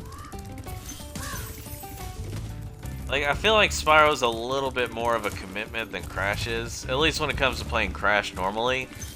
But when you're wanting to complete Crash, that's definitely a different story. Like fully complete Crash, not just get to the end, but like get everything. I have no current plans to try and beat Crash 4, like the It's About Time one, because oh boy. That's after I saw what all you have to go through. I mean, like playing through the game normally, I feel like has the perfect balance, just about the perfect balance of difficulty, being challenging but not too hard. It feels more rewarding to get through it. Trying to fully complete the game is a completely different story. But let's see what Marco has to say. Hey, that's the name of one of the balloonists. You've reached the highest point in Clifftown. You can get to almost anywhere from here. If I were you, I'd use that whirlwind over there.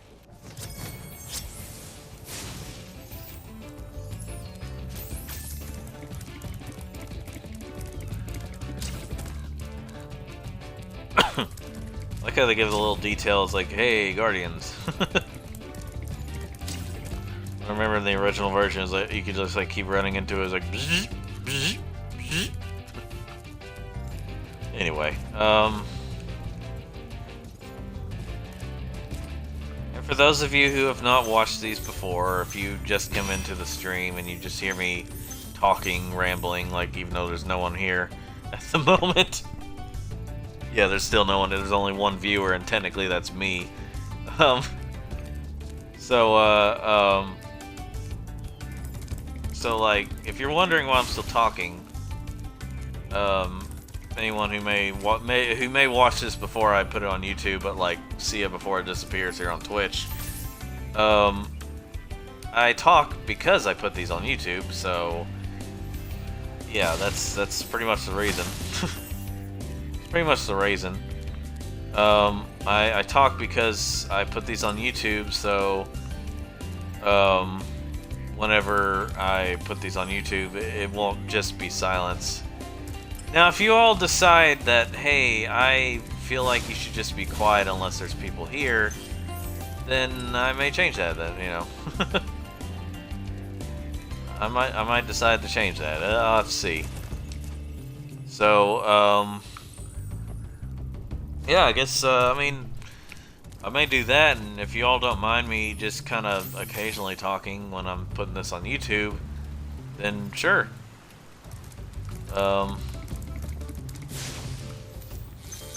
Just let me know either in the comments on YouTube, or if you come into the streams and say, hey, shut up.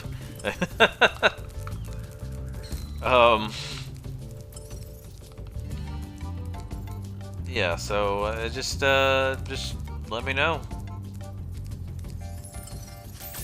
Alright, so down here, I always forget about these gems, but apparently I'm also missing more. Oh yeah, they're up there. Silly. Alright, oh, and right here too. I'm just missing all kinds of gems. Lit.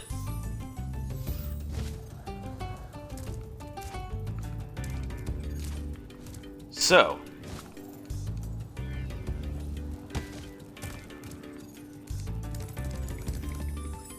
alright,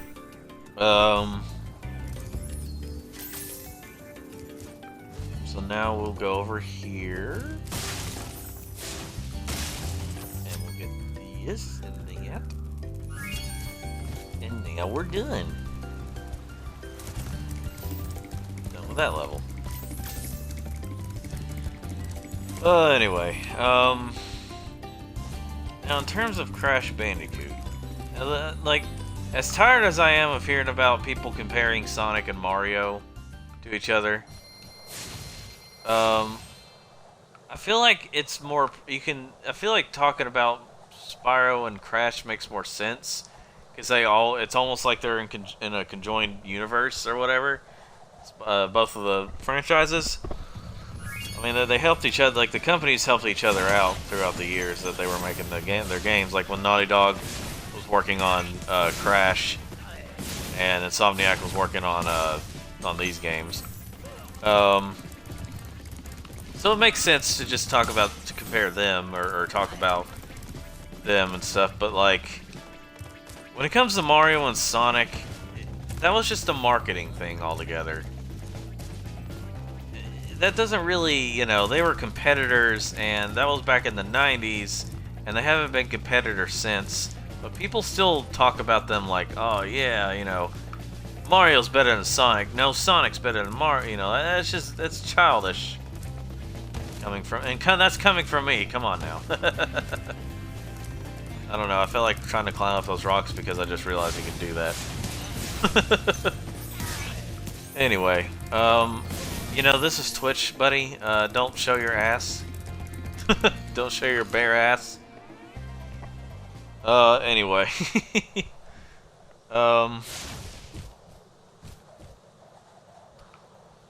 So anyway, yeah, Crash, I feel like has more games that I actually would play even after the original PlayStation games. Cause like, okay, Since there's so many Crash games, let me just put it this way. Out of the original PlayStation games, or maybe I don't have to rank them right now. I'm just gonna say, I'm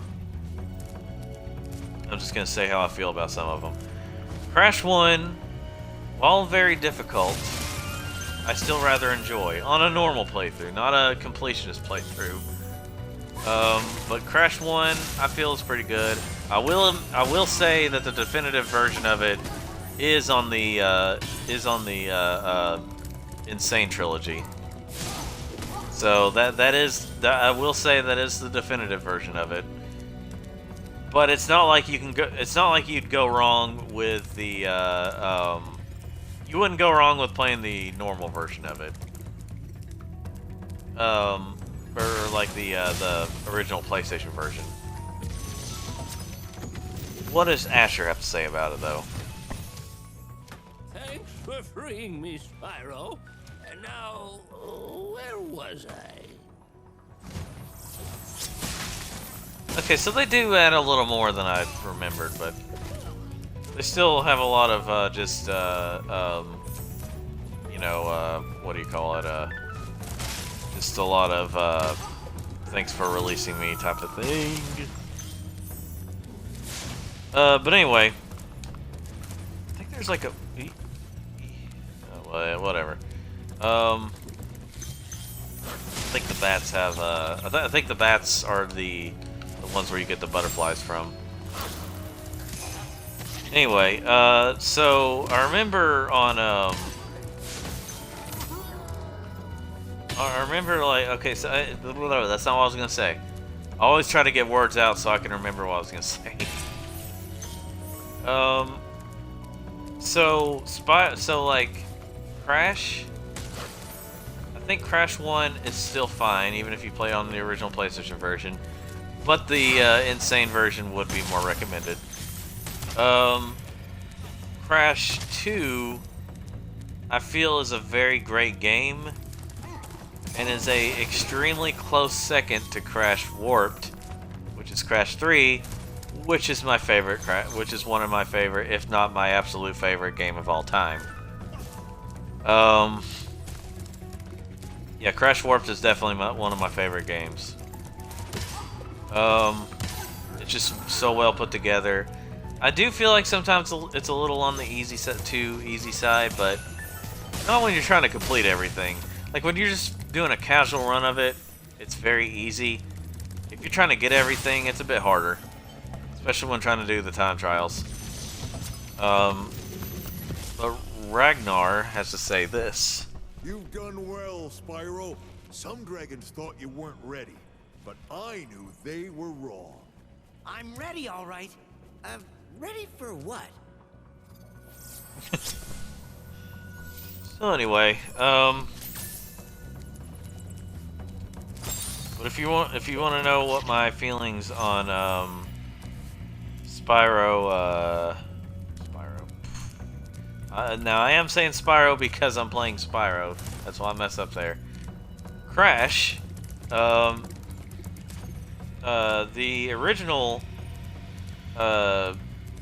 CTR, Crash Team, the original Crash Team Racing is a really good kart racer. Like, it has its flaws, but it's a really solid kart racer. I would definitely, if you want to compare to Mario in that sense, I'm gonna definitely go with Crash Team Racing. Crash Team Racing is one of those games where if your first time is gonna be a bit harder, and you may, in that sense, you may prefer Mario Kart over the game. But once you learn how to really do the drifts and stuff, it blows Mario Kart out of the water. At least a lot of the earlier Mario Karts. I will say that, well, depending on my mood, I may rather play Mario Kart 8 over the original CTR. CTR Nitro Fueled, on the other hand, I would definitely play that one over Mario Kart, over any Mario Kart. But Andor has to say this. Thank you for releasing me. Boy, you had a lot to say there. But yeah, CTR Nitro Fueled, the only problem I have is that it's just not going to age very well because of how many updates there are. And it's one of those games where, again, you might as well just get the digital copy because of how much, like, not necessarily that hardly any of the game is on it, but hardly any of the game is on it.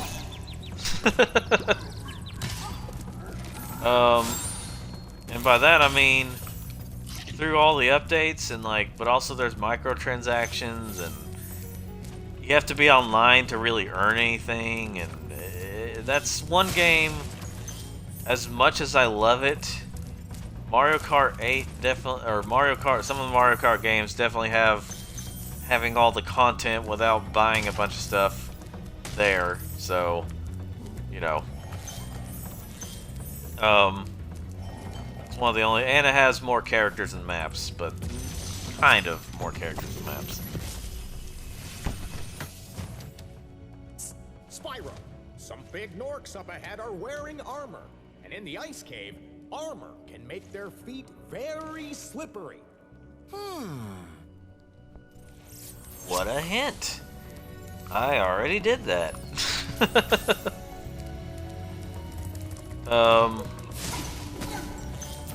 So anyway, so yeah, so anyway, that's Crash Team Racing. I really like that game. Crash Bash, I like the multiplayer. I'm not a big fan of the single player, at least not all of it. Like, okay, here's the thing. I'd be okay with the way the single player is if they changed a few things. If they had changed Crash Bash to have to where you progress through the game, if they had made it to where you could just beat the whole thing with just gathering the trophies, that would be fine with me. But like, the problem is you have to complete challenges too, and some of those challenges can get challenging, like too challenging. Like the first area, you can just get all the trophies in all 4 of the levels. The second area, that's when you have to start getting gems and crystals, which are done again through different challenges. And that's a problem. Like, eventually it becomes a problem because of how hard they can be. And then eventually they have these harder, like, relic challenges. Those are way too difficult.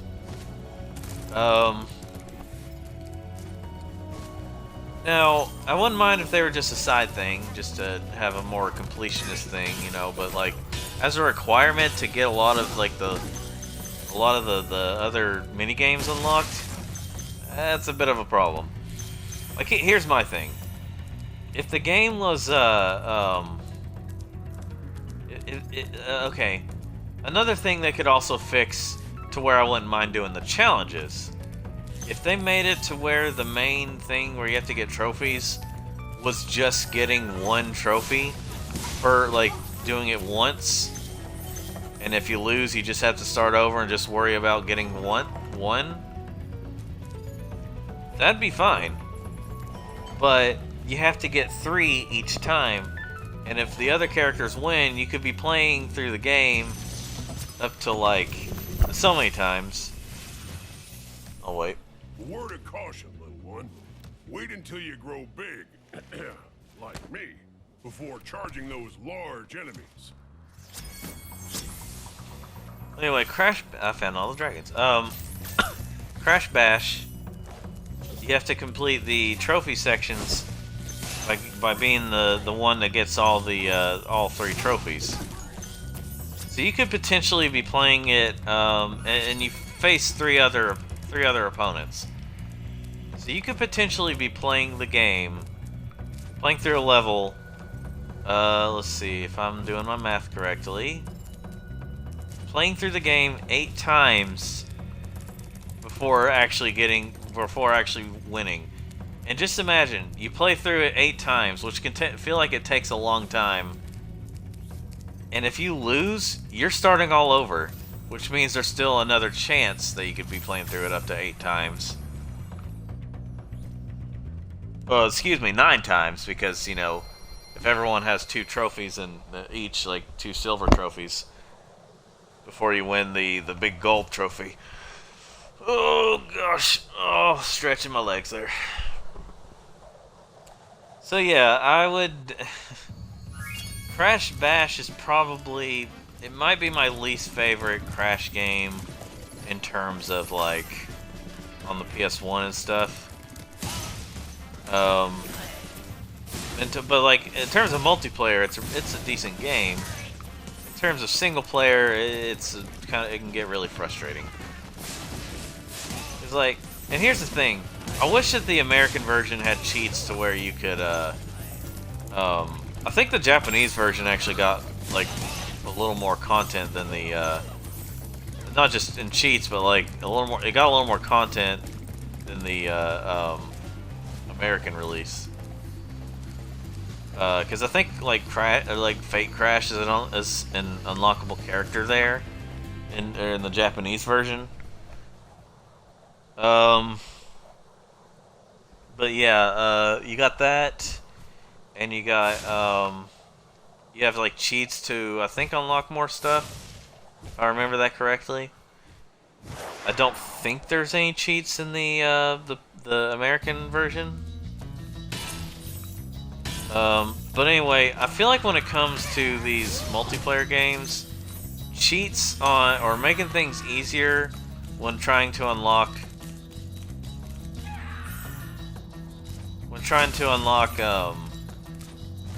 everything in it for the multiplayer. I feel like cheats are a better fit for that. Like if I were to use cheats here, it'd be fine, but like, you know, I've learned that like unless a game is way too difficult, and it just feels like that using cheats would be the better option for me. I feel like single player games don't fit with cheats as well. But when it comes to unlocking things for multiplayer, cheats are a godsend sometimes. Because then you don't have to do all that work just to get all the characters and stuff, or all the maps, whatever the case is. So I feel like Crash Bash should have had some cheats to unlock everything. I mean, if there wasn't any kind of achievement system that could have just, you know, destroyed it, but, you know, I feel like it should have had cheats. This is where I'm getting at.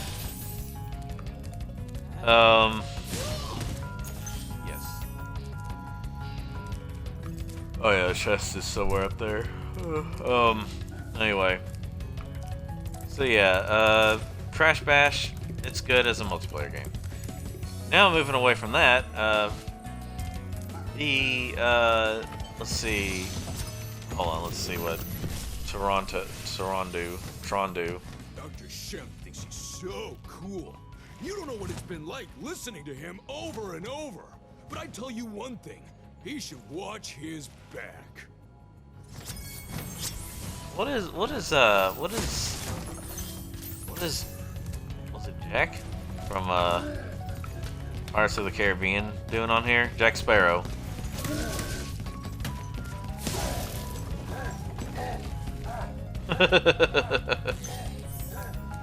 See, this one's a little more like a boss, in a way. Still kind of pathetic, but like, still pathetically easy, I should say, but like, at least there's some strategy you have to think about. There we go.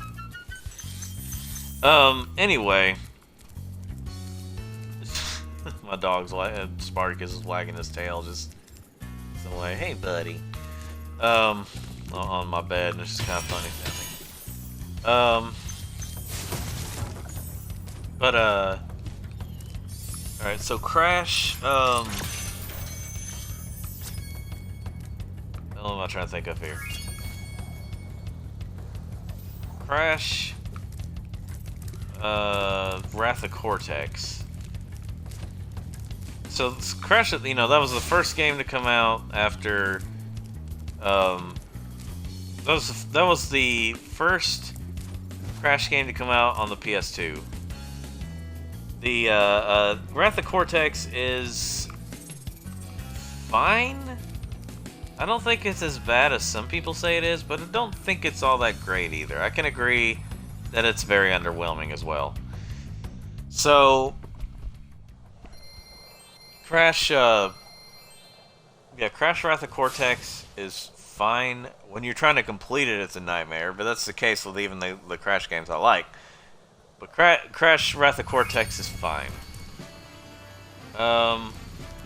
Crash, let's see. Now Crash, what else is there? I can't believe how fast you found so much stolen treasure. Hop aboard for the Magic Crafter's world if you're ready. What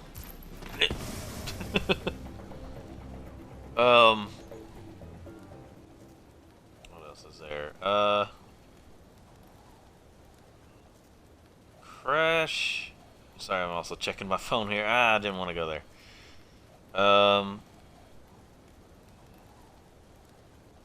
Let's see. Anyway.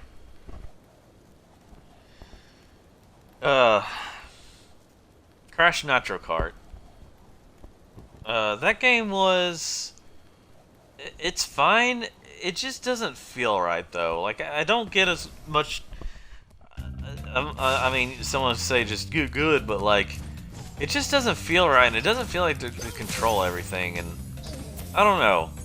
It's not my cup of tea. Not exactly, anyway. Like, I could play it sometimes, but I would definitely play some of the other racing Crash games over it. The GBA version is fine for a GBA port of a racing game, but, you know. So there are so many Crash racing games that are called Crash Nitro Kart. Like, you wouldn't believe it. Most of them are on mobile phone are on mobile phones, but like still, Cosmos has something to tell us. So, welcome to Magic Crafters. I want you to release the dragons, reclaim our treasure, and recover the eggs from those pesky blue thieves. Believe it or not, I believe this is like the last world where the blue thieves are.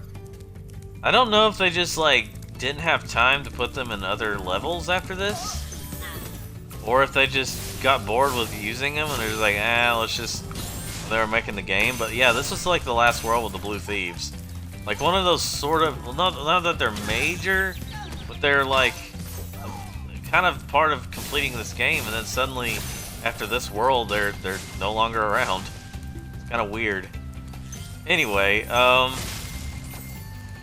so, yeah, Crash Nitro Kart, the original one, it's okay.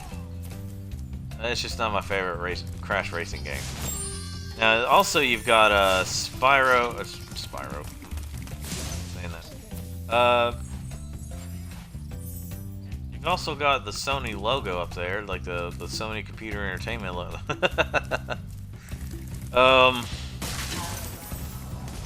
But what I was gonna say was Crash Twin Sanity. It's a hilarious game, I'll give it that. It's absolutely hilarious, the humor and stuff. The gameplay, the game itself, overall, I don't know why I see people praising it so much. I just can't figure that one out. Because while the game is not complete and utter trash by any means, it's a very unfinished game. It's one of those games where I say, so Sonic 06 gets complaints, but this one gets a pass? That kind of thing. Xantor. When you see arrows like these, you can charge along with them to begin a supercharge. Supercharge? Excellent. Go ahead, try it. As he plays Magic the Gathering and or Yu-Gi-Oh! Or... well, I don't need to go over there just yet. But yeah, Crash Twin Sanity, I think it's okay overall. If you want my opinion, it's mostly because of the humor. In terms of the game itself, I'm I'm not the biggest fan of it. So yeah, that and what else is there? There's Crash Tag Team Racing after that one, which is I used to play it a lot. And, I realize now it's not the best. It's not the greatest like racing game, but Boulder says Boldar. This portal leads to a special place where you can learn to fly. I remember when I was a young dragon, earning my wings. Learn to fly. Got it. I gotta say, my refrigerator I got recently, I got kind of a mini, I guess you'd call it a mini fridge. It looks a little bigger than most mini fridges though, like that I think of when I think mini fridge. But it makes some really weird noises. I don't know if there's something like in it that's just making it do that, but like, it makes some really creepy noises at night. Anyway, it's probably haunted, that's all.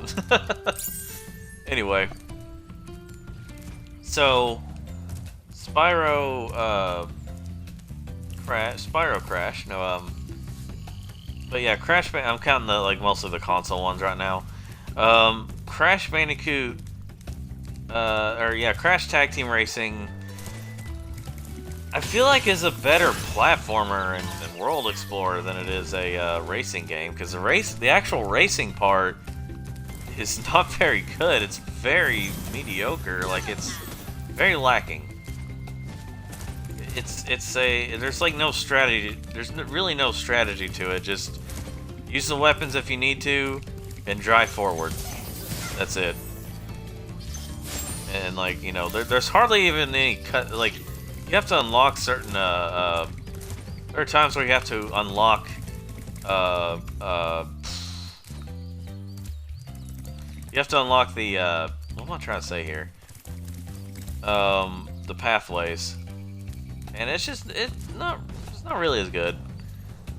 So yeah, there's that, but also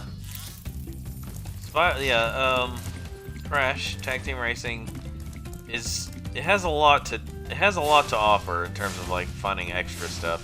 So I think it's a better platformer than it is a racer, and like mini game collection, I should say. Like it's supposed to take place at like a really cheap amusement park, and that's what it feels like, a really cheap amusement park ride.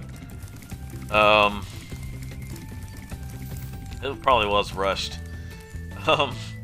Anyway, well, it didn't feel quite as rushed as like Twin Sanity did, but you know.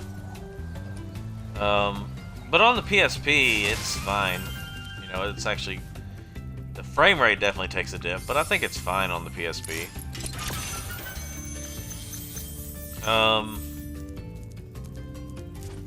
But playing on the, I'm trying to say here. Playing the game on... Oh, yeah, no, I'm moving on from it. So, I think there was originally going to be a DS version of Crash Tag Team Racing, but it didn't happen. It was canceled for some reason.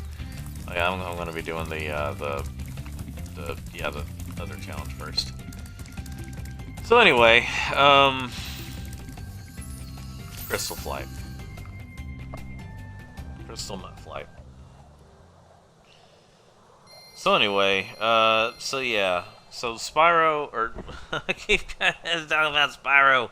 Trying to talk about Crash. So Crash Bandicoot Insane Trilogy is a good collection. So that's not what I'm talking about.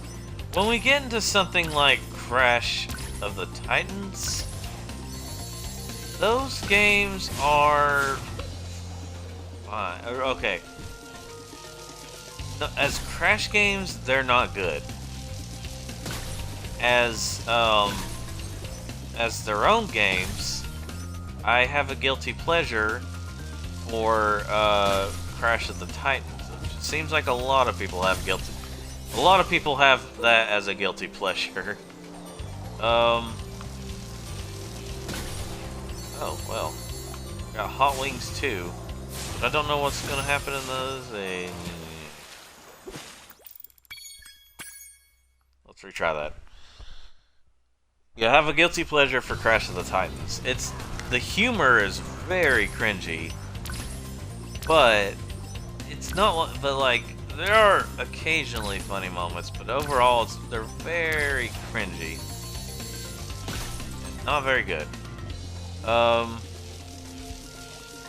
Now, in terms of gameplay, I think Crash of the Titans, it's decent. It has its problems, but it's decent.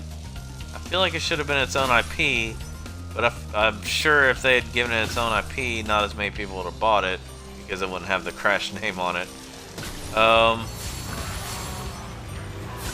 But yeah, Crash of the Titans, I have a guilty pleasure for it. Crash Mind Over Mutant, though, I don't think it's all that good. Like, they kind of almost gave it a Metroidvania feel to it, but the way the camera is and stuff, it wasn't good. It wasn't a good way. It wasn't a good game to have a more open type area type of thing to it, or open world thing to it. Like, because it's fixed camera, but there's backtracking. Backtracking with fixed cameras usually don't work out too well. I mean, heck, backtracking is a big problem with the original Crash Bandicoot trilogy when you're trying to complete everything. Which is something that the first game didn't really do all that much. You just had to re-enter levels, and that was it. But, yeah. Anyway. Crash Mind Over Mutant, I didn't like too much. It's not a bad game per se, I would just say it's kind of mediocre. Is the way they have it set up. I have not played the DS version, but I hear it's not very good. Let's see here.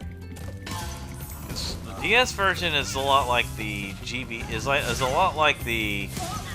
It feels like more of a sequel to the. Oh yeah, I never got everything. I forgot to get that. Anyway, in this part. Which it looks like that's the only thing I need to get left. Let's see. But Crash of the Titans on the GBA wasn't very good. And they decided to make it even worse as a sequel on the DS, instead of having a sequel to what they did pretty good on, well, decently on the DS with Crash of the Titans, which just make it feel like it's like the original one. Still not quite as good, but it's still a lot better than what they did with Mind Over Mutant on DS. Anyway, after that one, obviously, we didn't really get much other than just a couple of mobile games. But yeah, Crash Insane Trilogy, that was a really solid, overall, mostly a solid collection of those Crash games. And they also added a couple of things, and it was good. And then obviously, like I said about Nitro Kart, or excuse me, Nitro Fueled, CTR Nitro Fueled. That was pretty good. Like, and all the stuff they added, all the fan service they had, was awesome. And then of course you got Crash 4. Yeah, Crash 4. It's About Time. That's a solid game overall. They definitely could have toned down the difficulty when it comes to fully completing it, but otherwise, it's a pretty solid game.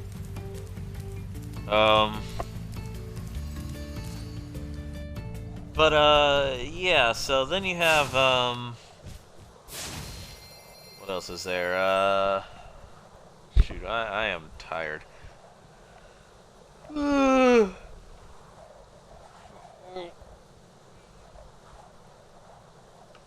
Oh, Lord. Oh, I need to get up and just, you know. I'm I'm laying on my bed. Maybe I shouldn't lay on my bed. Perhaps I should just do this. But yeah, after this world, I'm definitely gonna quit. You know, talking a lot just makes me tired. Maybe I shouldn't talk because it'll make me tired. I'm using a lot of breath time.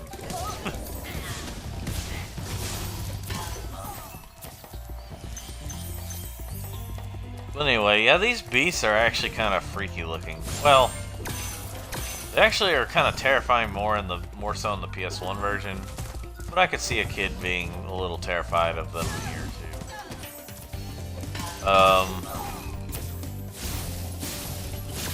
too. Anyway, so what else is there? Oh yeah, so now let's talk about the mobile Crash games, or like the portable ones. But first, a word from Zane. Oh, Spyro, you're not afraid of those big, noisy, gigantic, awful beasts, are you? Of course not. Oh, good. I didn't think so.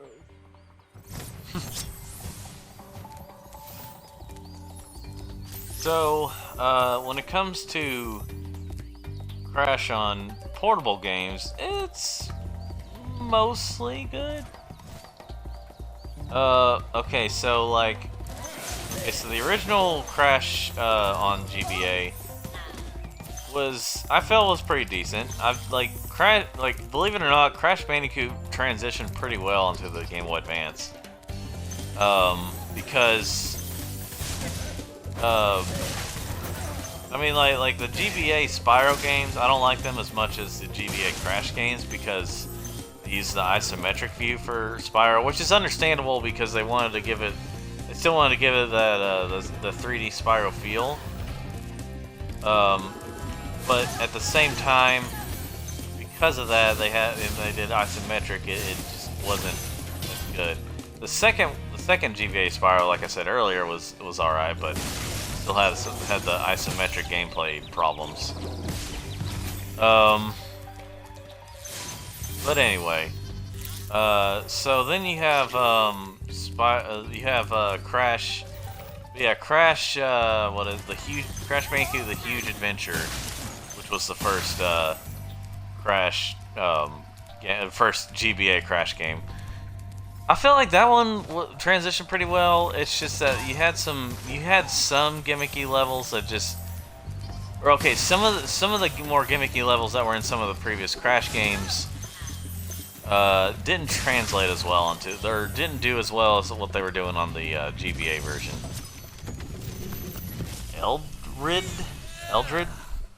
Thank you for releasing me. Yeah, Eldred. Anyway, Crash, let's see, what am I trying to say here?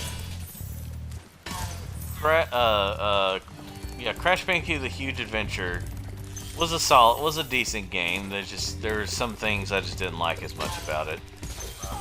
Now, Crash Bandicoot 2 Entranced, which was the second GBA Crash game, I felt did a lot better. It felt a little like, okay, where the first GBA Crash game was trying to be more like a mixture of Crashes 2 and 3 with just the side-scrolling moments. That's the reason it transitioned well. Was because Crash Bandicoot overall is a 2D game with 3D elements. Like, it's like a 2D game turned on its side, but then sometimes you do also have side-scrolling moments. Crash, so that's why it transitioned as well on the onto the GBA, where it became almost completely 2D.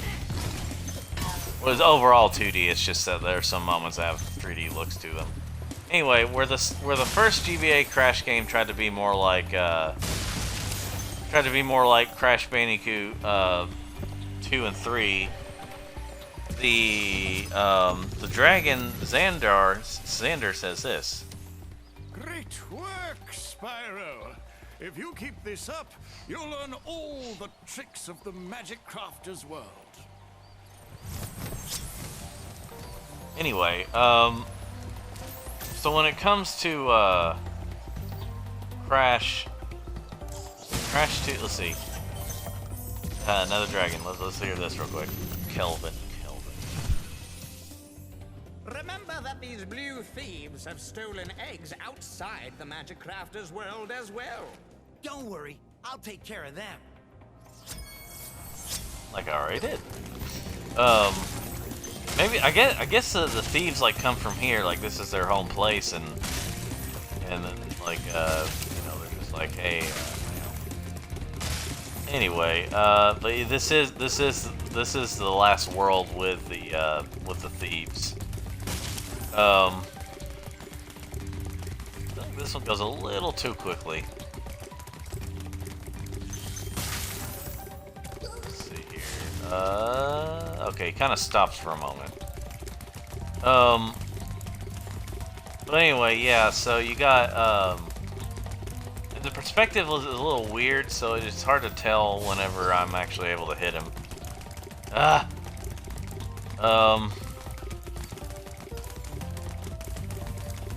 When you're going uphill, it kind of... Oh, there we go. Anyway. Yeah, the first GBA Crash game was trying to be more like Crashes 2 and 3. The second GBA Crash game felt more like 3. It felt more like 3, like a mixture of 3 and somewhat Wrath of Cortex, which sounds like it would be worse, but it's not. Like, okay, the ball levels are not my favorite no matter where I play them. But they're not, like, there's not as many gimmicky levels as there are in, like, you know, Crash Wrath of Cortex and stuff. There could be an equal amount as what, it changed things up basically, and I liked it a little better than the first GBA Crash game. Not by a long shot, but just, you know, kind of, you know. Anyway, then you have well, like I said earlier about the GBA version of Crash Nitro Kart, which is that I find that one fine. For a GBA kart racer, you can't really do much with it. Also, I'm not I'm not the biggest fan of these old type kart racers, so I wasn't a big fan of like playing Mario Kart on on the GBA. It's just like at the time it was a luxury to play one of those on the go. Play a Mario Kart on the go, but like, you know, anyway, so when it comes to Crash Nitro Kart, it's decent on the GBA. Now, what else is there? Oh yeah, so there's also Crash Purple, which is, it's not very good. It's not a very good one. It is a little better than Spyro Orange, but it's not as, but like it's still probably one of my least favorite Crash games on the GBA. Maybe if either that one or Crash of the Titans. Anyway, oh yeah, I forgot to do the level over here. Anyway, so Spyro, or Crash, let's see, as for portable games, I've already talked about Mind Over Mutant on DS, and oh yeah, oh gosh. So before even Crash of the Titans on DS, you had Crash, what is it? You had Crash, Boom Bang. Crash Boom Bang. That one is awful. That one is one of the worst games I've ever played in my life. Like, that one is just terrible. I will say it over and over. It is a bad game. That game was absolutely rushed and just Oh boy, it feels like they had a lot of their ideas, but then they suddenly had to rush those ideas. Like, here's the thing: I wouldn't mind playing a party game of Crash on the DS, but the execution, good lord, it is awful. It is an awful game. Like, that's partially why Crash wouldn't be considered one of my favorite. Like, if you include that in the sea of Crash games, that's one of the big reasons why Crash Bandicoot as a series isn't my favorite video game series. It's up there, but it's not my favorite as a whole. It's because of games like that. And Ajax says this. I hate those bugs. When I become big and strong like you, I'll squash them all. Until then, remember that Supercharge makes you invincible.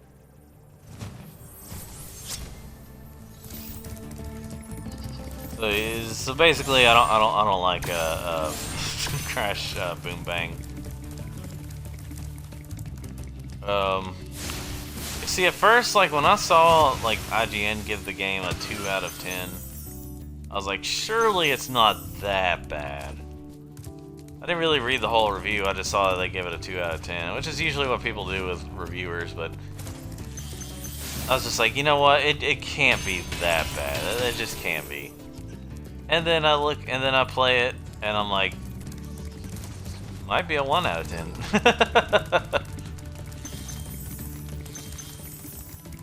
It was not good.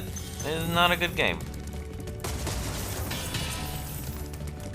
It was a poorly executed game.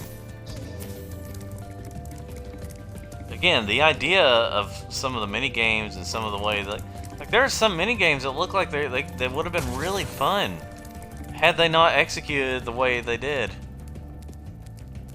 Anyway, I have not played many of the mobile Crash games, like the phone Crash games. There are two mobile phone Crash games that I've played. There's I'm just gonna double check, well triple check, I guess.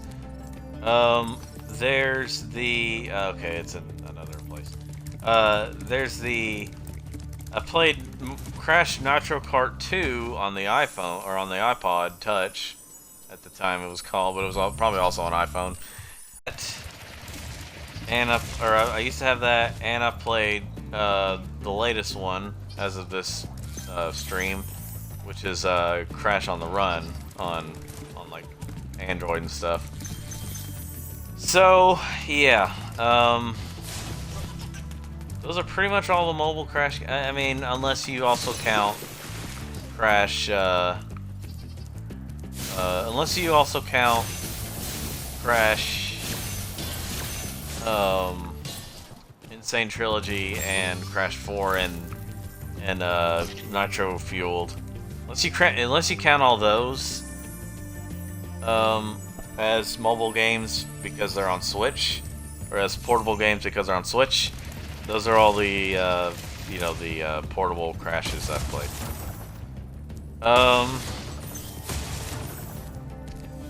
So yeah, Crash Bandicoot. Overall, I like more of the games. I like that there's more games I like in the Crash series than there are in the Spyro series. Overall. Try combining your supercharge with jumping and gliding, and really explore the high caves. You know, I've been talking about like all these games ever since the second world. Like I've been talking about I've been playing this a while. It's been over 2 hours, so but yeah, like I've been talking about like ranking Spyro and Crash, and you know. But yeah, Spyro, yeah. I really hope the 4th game comes out and it does the series justice. And I really hope that it gets the proper care it needs to be finished. Because Spyro 3 was an unfinished game, technically. Which is why I recommend. Which is why when it comes to Spyro 3, I recommend the greatest hits copy when you play it on PS1, because technically the Black Label copy, like the original release of it on PS1, is not finished. And I just got a kiss from a fairy. Should I get myself checked? Should I get myself tested? All right. Oh. All right. I killed all the spoders.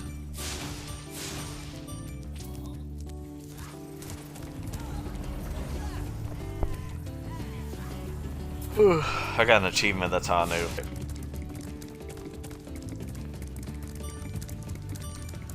Now, I may or may not be streaming tomorrow, as of this stream, because I'm recording it right now. I may or may not stream tomorrow, it just depends. It just depends, Jimmy. That's an inside joke.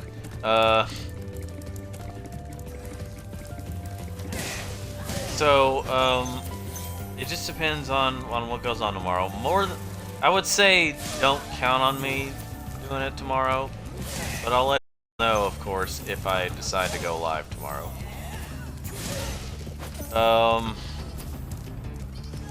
And then you have, let's see, which tomorrow, or whenever I stream next, I'll be continuing this game. It's really weird. I'm not used to like being able to play these for so long straight through when it comes to, you know, what I'll eventually upload to YouTube. Cyrus! Please do something about these green druids. They insist on moving everything in sight.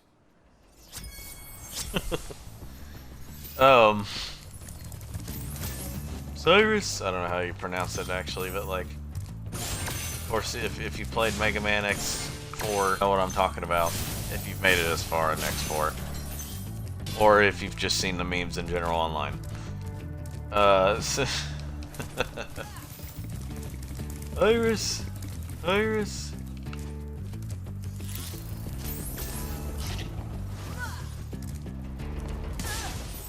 No.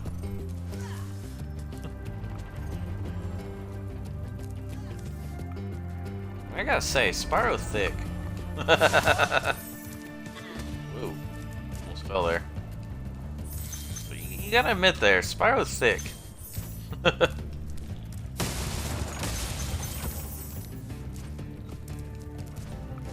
Anyway,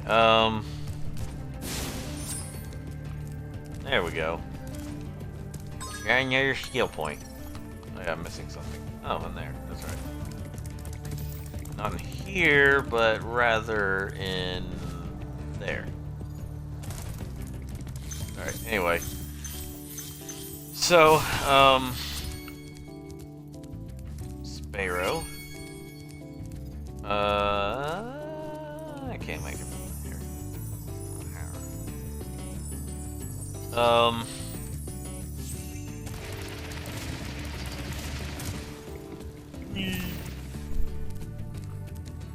Let's see here.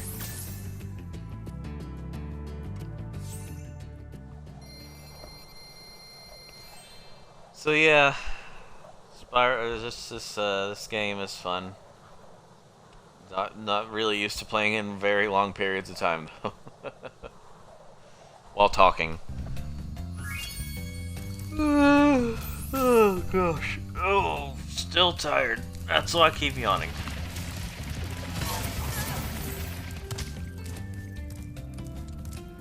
Don't think I ever get enough sleep.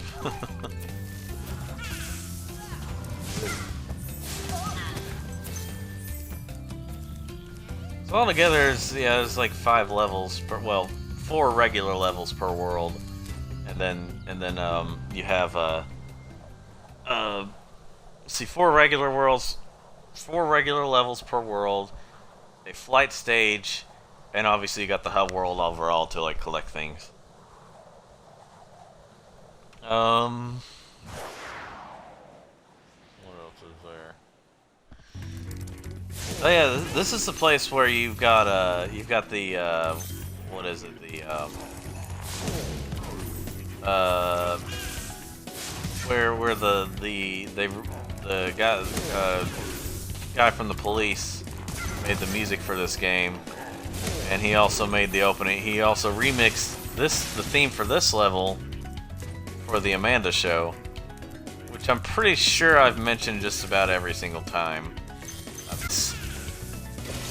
I've played this on a Let's Play, but also I'm pretty sure a lot of people have already mentioned it, but just to give the fact again, just for the off chance that you didn't know this, the remix version of this level's theme is the Amanda Show theme.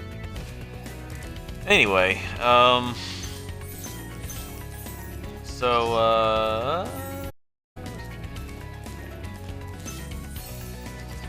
always thought that everyone always thought, like, man, everyone who played Spyro and then watched the Amanda Show theme were like, oh, that's the Amanda Show theme. But anyway, yeah. So here's one of those aha moments that's very prevalent in this game.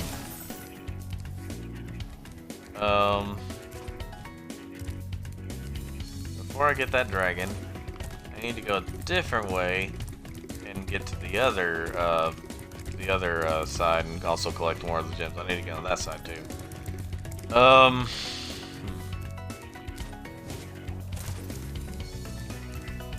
I run out of breath here.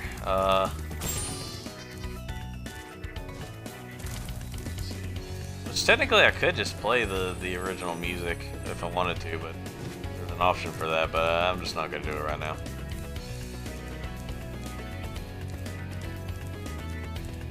Let's see here.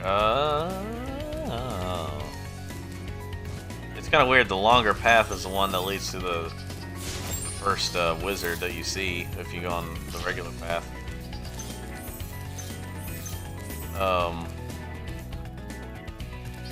Down there.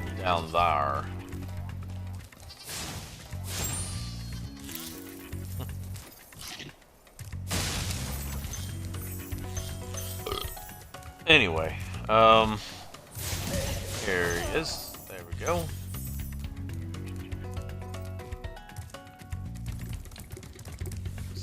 So now then, what else did I talk about? So does anyone remember the Ty the Tasmanian Tiger commercials, where it was basically had Crash, Spyro, and Sonic in it? Pretty funny. See what he has. We'll see what Jarvis has to say. Welcome to Wizard Peak. This is my favorite supercharged spot. Use it to bash those wizards. Sorry, I was just replying to something. Anyway, Amanda.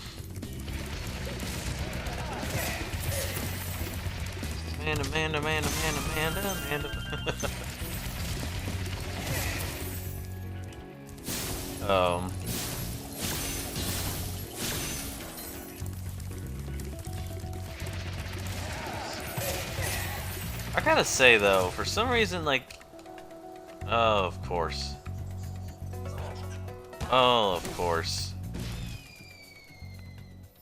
For some reason, keep hitting the mic there. For some odd reason, for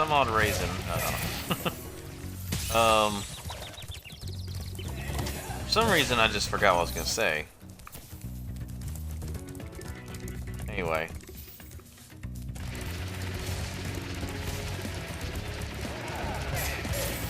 Oh well. Yeah, there we go. I wish that stupid thing wasn't. Once I didn't do that.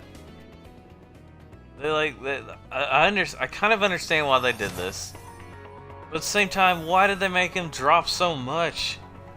When you play this game, like when you drop, when you glide, you drop a little bit, so that way you can't like get too high. But it kind of hinders some things and makes some things harder than they need to be. Like that. Like, this is ridiculous. Ugh.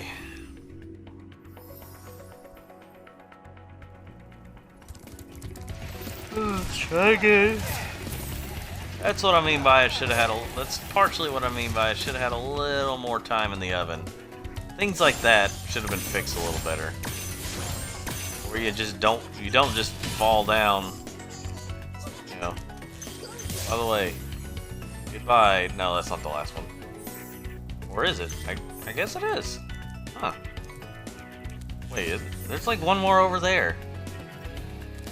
Did I already get it? No, I don't think so.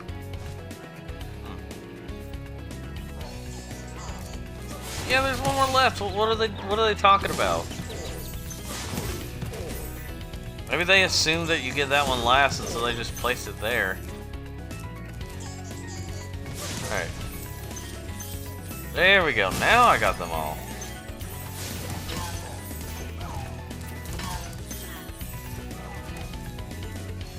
I don't know. That was kind of weird. Let's see.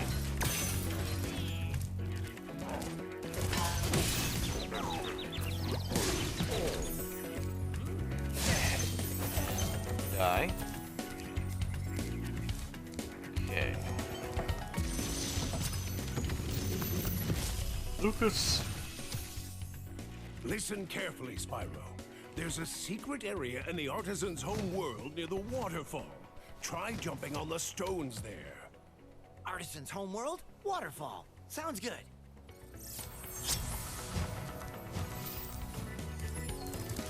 Alright, that thing I already did? Sure. Alright, what does this dragon have to say? Hexus. Well done, Spyro. Thank you for releasing me.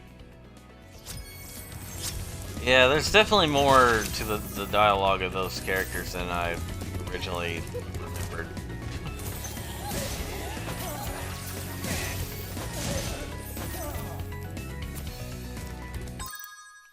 And I will be right back, folks.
I have returned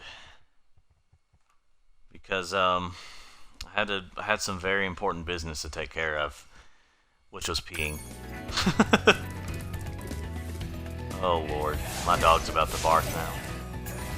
Probably at nothing, but probably at stuff he thought he heard. That's usually what happens.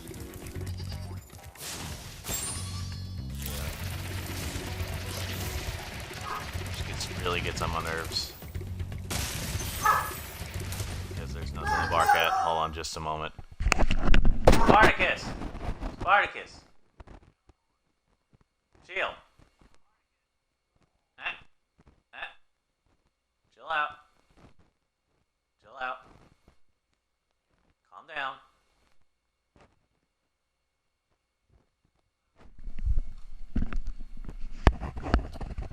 Alright. Don't know if you all heard him barking or not. I'm sure you did. I'd be a little surprised if you didn't. But, yeah.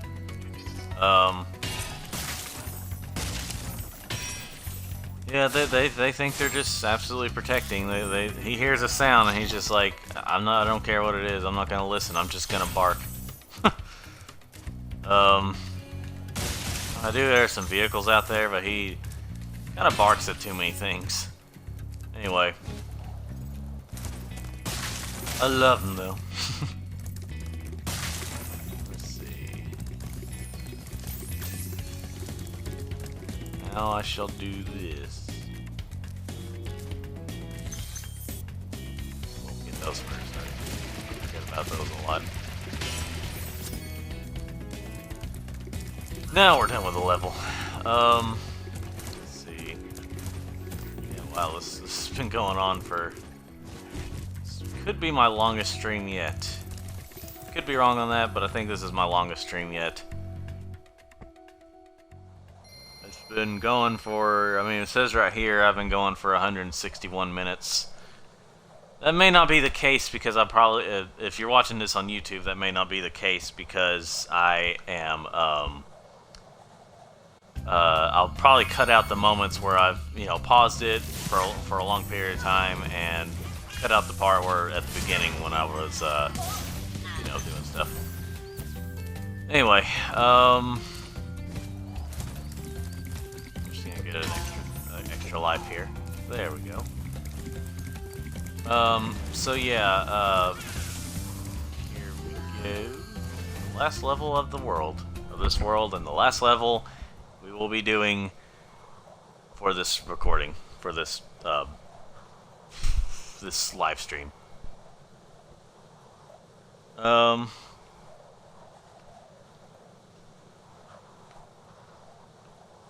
then, I forgot what I was talking about earlier, but had to wow, kind of a weird transition there. Don't know who's calling. Or the colors went all weird. Like the lighting and stuff. I mean, look at this. Maybe it's meant to be this way, but this is kind of weird. Interesting. This is gonna seem dumb. Wait, do I need to do a perfect run here?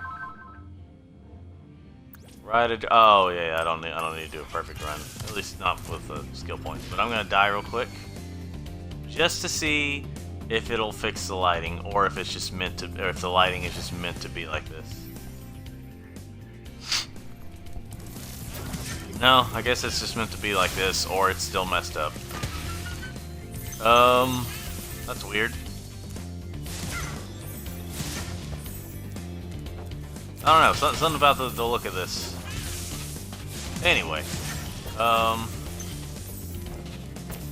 mean, maybe it is supposed to be like that. I don't know. So let's do all that. Take care, you blowhard. Let's see here. Right, druid ride. So I just gotta do this for a few seconds.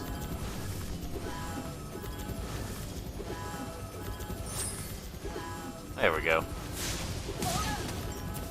Yeah, if you all remember, the original Spyro, like PS1 version of Spyro, didn't have original version of Spyro didn't have skill points. This one does.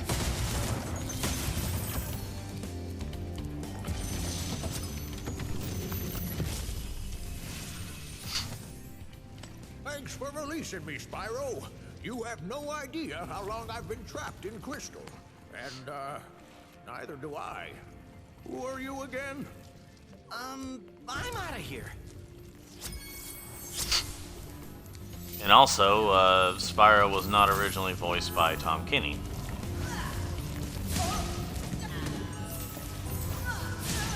He was voiced by I think Carlos something, same one who did like the sounds and stuff for Crash Bandicoot originally. And then there's but then Tom Kenny took over as a voice in Spyro 2 and 3. Spyro 2 to Spyro Enter the Dragonfly, and I think Enter the Dragonfly was his last voice of Spyro until this re-release, which I feel bad for him for though. I think apparently he hardly remembers voicing Spyro because he's done so many voices, and you know, obviously SpongeBob is Tom Kenny's thing, you know, that's what everyone knows him for. So, you know, sure. And there we go. I gathered, 400 gem. Wow. Wait, didn't I already do that? I don't know. But in any case, ladies and gentlemen, once I get to the next world, or yeah, once I travel to the next world, that'll be the end of the stream. And for those who occasionally popped in, I appreciate you. And those who are watching this later on, whether it's still on Twitch or if you're watching this on YouTube. So, I'd like to thank you all for watching. And let's hear what this guy has to say. Spyro, for recovering so many of our dragon eggs. Hop aboard for the Beastmaker's world if you're ready. Would you like to go?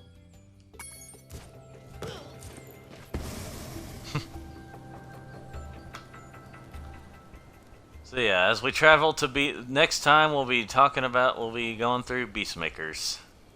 We'll be making some beasts. There's a game called Monster Lab and it really sucks. Before I end this, I gotta say, Monster Lab, I was like, I didn't know anything about it. I should have looked it up before I bought it, but it was only like $7, so $6 or $7. So I was just like, you know what, sure. I was like, you know what? Sure, I'll get this. And I saw that it won like Action RPG or something of the year for the Wii. And that was really weird because that game sucks. I was just like, there must have been no good RPGs on the Wii that year, you know. Anyway, thanks for watching, everyone, this video, and like and subscribe, and that's for the YouTube viewers. For the Twitch viewers, follow, you know. Anyway, you know, if you want to, and again, I appreciate you watching, and in